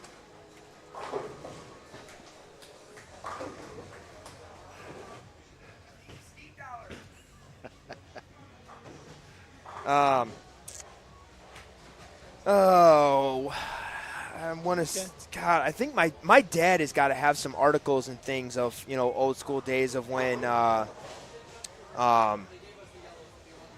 Mark Roth was bowling. Yeah. I have a picture of my nephew with Mark Roth that I wish I would have had him sign for my nephew because I don't think my nephew's going to really remember the person that he actually met that day. Yeah. And as Mark Roth was, one of the greatest, God rest his soul, being one of the icons of changing the sport of bowling. So yeah, I would cool. I'd have to say stuff around that because Mark Roth was my dad's favorite bowler, so I'm sure he's got all kinds of articles and things from back then and whatnot. Do you know Mark Roth loved model trains?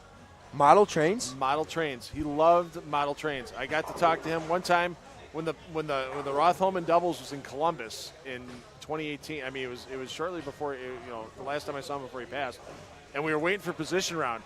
And we just back in the extra frame days, we just kind of said, put the graphic up, position round up next, that kind of thing.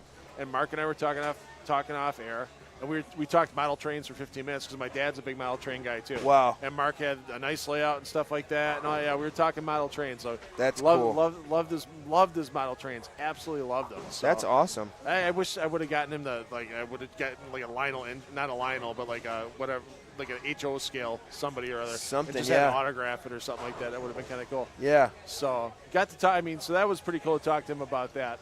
So I do have an old Carmen Salvino autograph and an old looking score sheet that's cool. Pretty cool.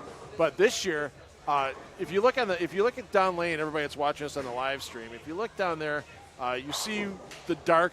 They're actually banners hanging. On the masking units. The national championship ones? National championship ones. So we were they've done them at some of the events where they have the larger masking units. I know they do it here for the World Series of Bowling. They had them. They had a couple of those, but I haven't had anybody sign. But I got one from the Players Championship in New Jersey. I was doing some behind-the-scenes stuff for the PBA, and I had McCune sign it after he won. That's cool. So that's kind of my cool new piece of bowling memorabilia. Yeah, absolutely. So, yeah.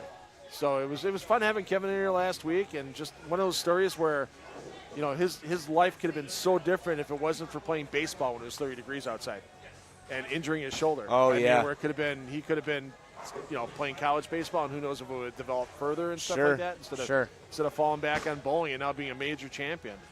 So that's when he kind of had his aha moment shortly after that about wanting to become a pro bowler, becoming a pro bowler. He didn't really have it before then.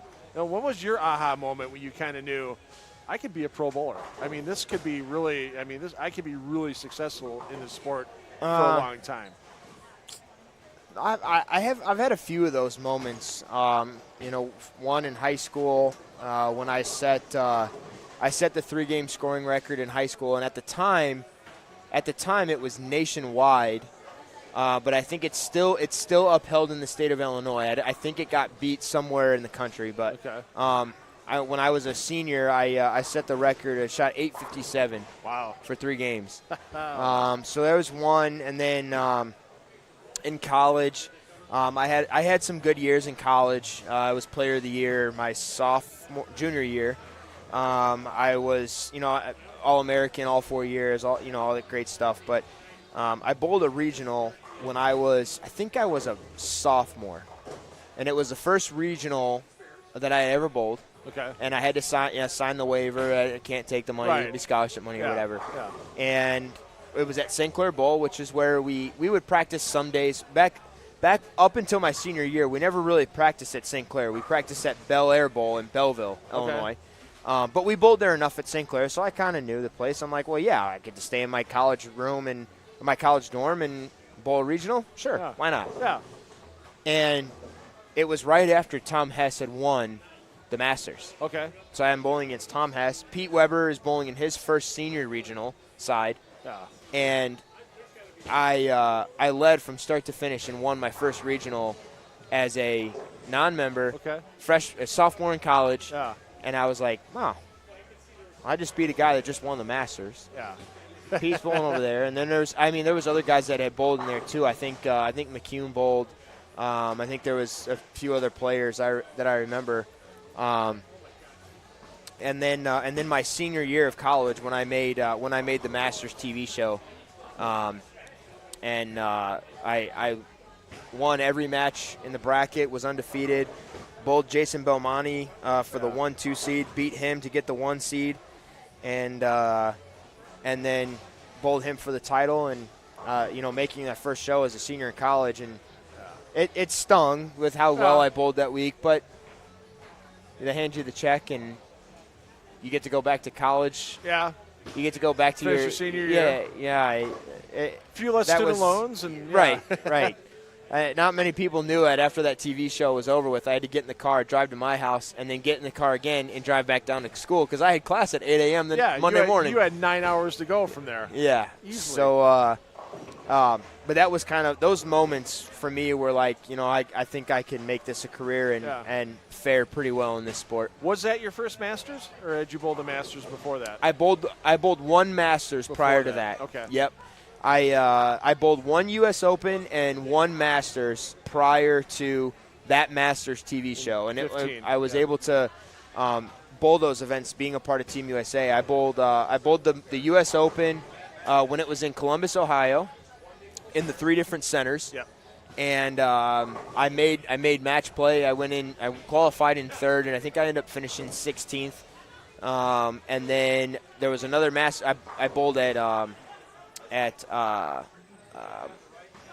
in North Brunswick at Carolier. Yeah. I bowled a Masters there, and I just missed making the top 64 in my first ever one. And then my senior years, I make the show. So those were moments for me that were just like, I probably could do pretty well in this sport. Yeah. I mean, I think you kind of triggered a wave of college kids trying the regionals and that other stuff with your appearance on the Masters in 2015, because you go to some of these, like that event in Lockport, holy cow, A squad, like Jerry Mars was there, was like 44 or 45, and Mars was like, I'm old enough to be most of these kids' dads. There was and a he ton wasn't, of and kids. he wasn't wrong. And a lot of these kids weren't PBA members, but they had the opportunity to bowl like you did back in the day as bowling as a guest. And I think you kind of opened the floodgates to a lot of the college kids going like, hey, I can give this a try, and I'll take my shot at the Masters and do that. Like the floodgates have really opened the last 7-8 years since you did that. So I'm giving you credit for that, whether it's true or not. I appreciate that. But you've really seen the youth movement getting into PBA regional tournaments and getting into the PTQs if they're off of, if they don't have a college meet that weekend or something like that. Sure. You see a lot of that where all of a sudden, the college, I don't have a meet this weekend. There's a regional 6 hours away. Here's 5 of us go to a regional. That's so good. Yeah, it's pretty awesome that happens. So, well, we're wrapping up here. AJ, thanks for sitting in for a while. It's appreciated. I know the fans loved it, and follow AJ. Chris, nice bowling, man. Yeah, nice bowling, Chris. Nice bowling.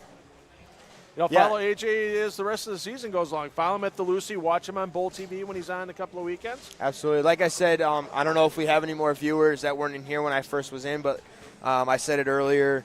The week prior to the top 50 guys bowling our LBC squad. So we bowl on the 17th of July, which is a Monday. So that week prior, I'll be making a post saying that anybody that signs up at the LBC to bowl doubles with me, if our score ends up being the highest, if we're the highest score, if your score and my score combined beats everybody else's or is just the highest combined with our two, you'll be getting a jersey and a ball from me for signing up to bowl with me, and obviously, and our scores being the highest. Yeah, we'll have to check because I think a couple of people mentioned a couple of weeks ago they had signed up with you and a couple other people for doubles. So sure, and they're in on that as well too because they've already signed. That's the best part about this tournament. You don't have to bowl at the same time somebody else does for them to be your doubles partner or your teammate on a 4-person team. It's so awesome. Because you get guys different schedules. I mean, like I said, right now I was talking earlier about John Fury comes out and he has a bad first set. He shoots 8-11 his last 3. And he's bowling with Ryan Schaefer, who hasn't bowled yet. He's bowling next weekend. He bowled with Joey Pants. Pants bowled last weekend, and Mike Zanksy bowled last weekend. So it's nice. So all of a sudden, these guys have a chance to win the team event, and they're bowling on 3 different weekends. Right. It's so awesome that you can do that. And for guys like you guys like me that would never have a chance to bowl doubles in a tournament with you, on a regional level or a PBA Tour level, you can be my doubles partner when I pay that entry fee. It's Absolutely. great. It's like real life fantasy bowling. Any of the guys that are in the top 50 too. So not just me, but you can sign up and You can bowl with EJ. You can bowl with Kyle Troop. You can bowl with Belmo. You can bowl with Simonson. Any of the guys that are coming to bowl on the 17th, you can sign up and bowl doubles with us, and your score and our score will be combined to hopefully capture the Duke, right? Yeah, help you get your way towards the Duke, no doubt about it. That's right. AJ, thanks for sitting in with us. Remember, everybody, sign up, pba.com/LBC tournament. Next weekend, we're going to be live on the main feed for 2 squads, 3 p.m. Eastern, 8 p.m. Eastern. I know on 8 p.m. Eastern, I know we're definitely going to have Chris Barnes in the booth, so get those questions ready. Not sure who we're going to have at 2. Might be some of the PBA 50 Tour stars, but they're going to be more than happy to answer your questions as well. So remember, everybody, parents, take the kids bowling because you know they're going to have fun for life, and we'll see you back here next Saturday. Awesome. Thanks, you, guys. AJ.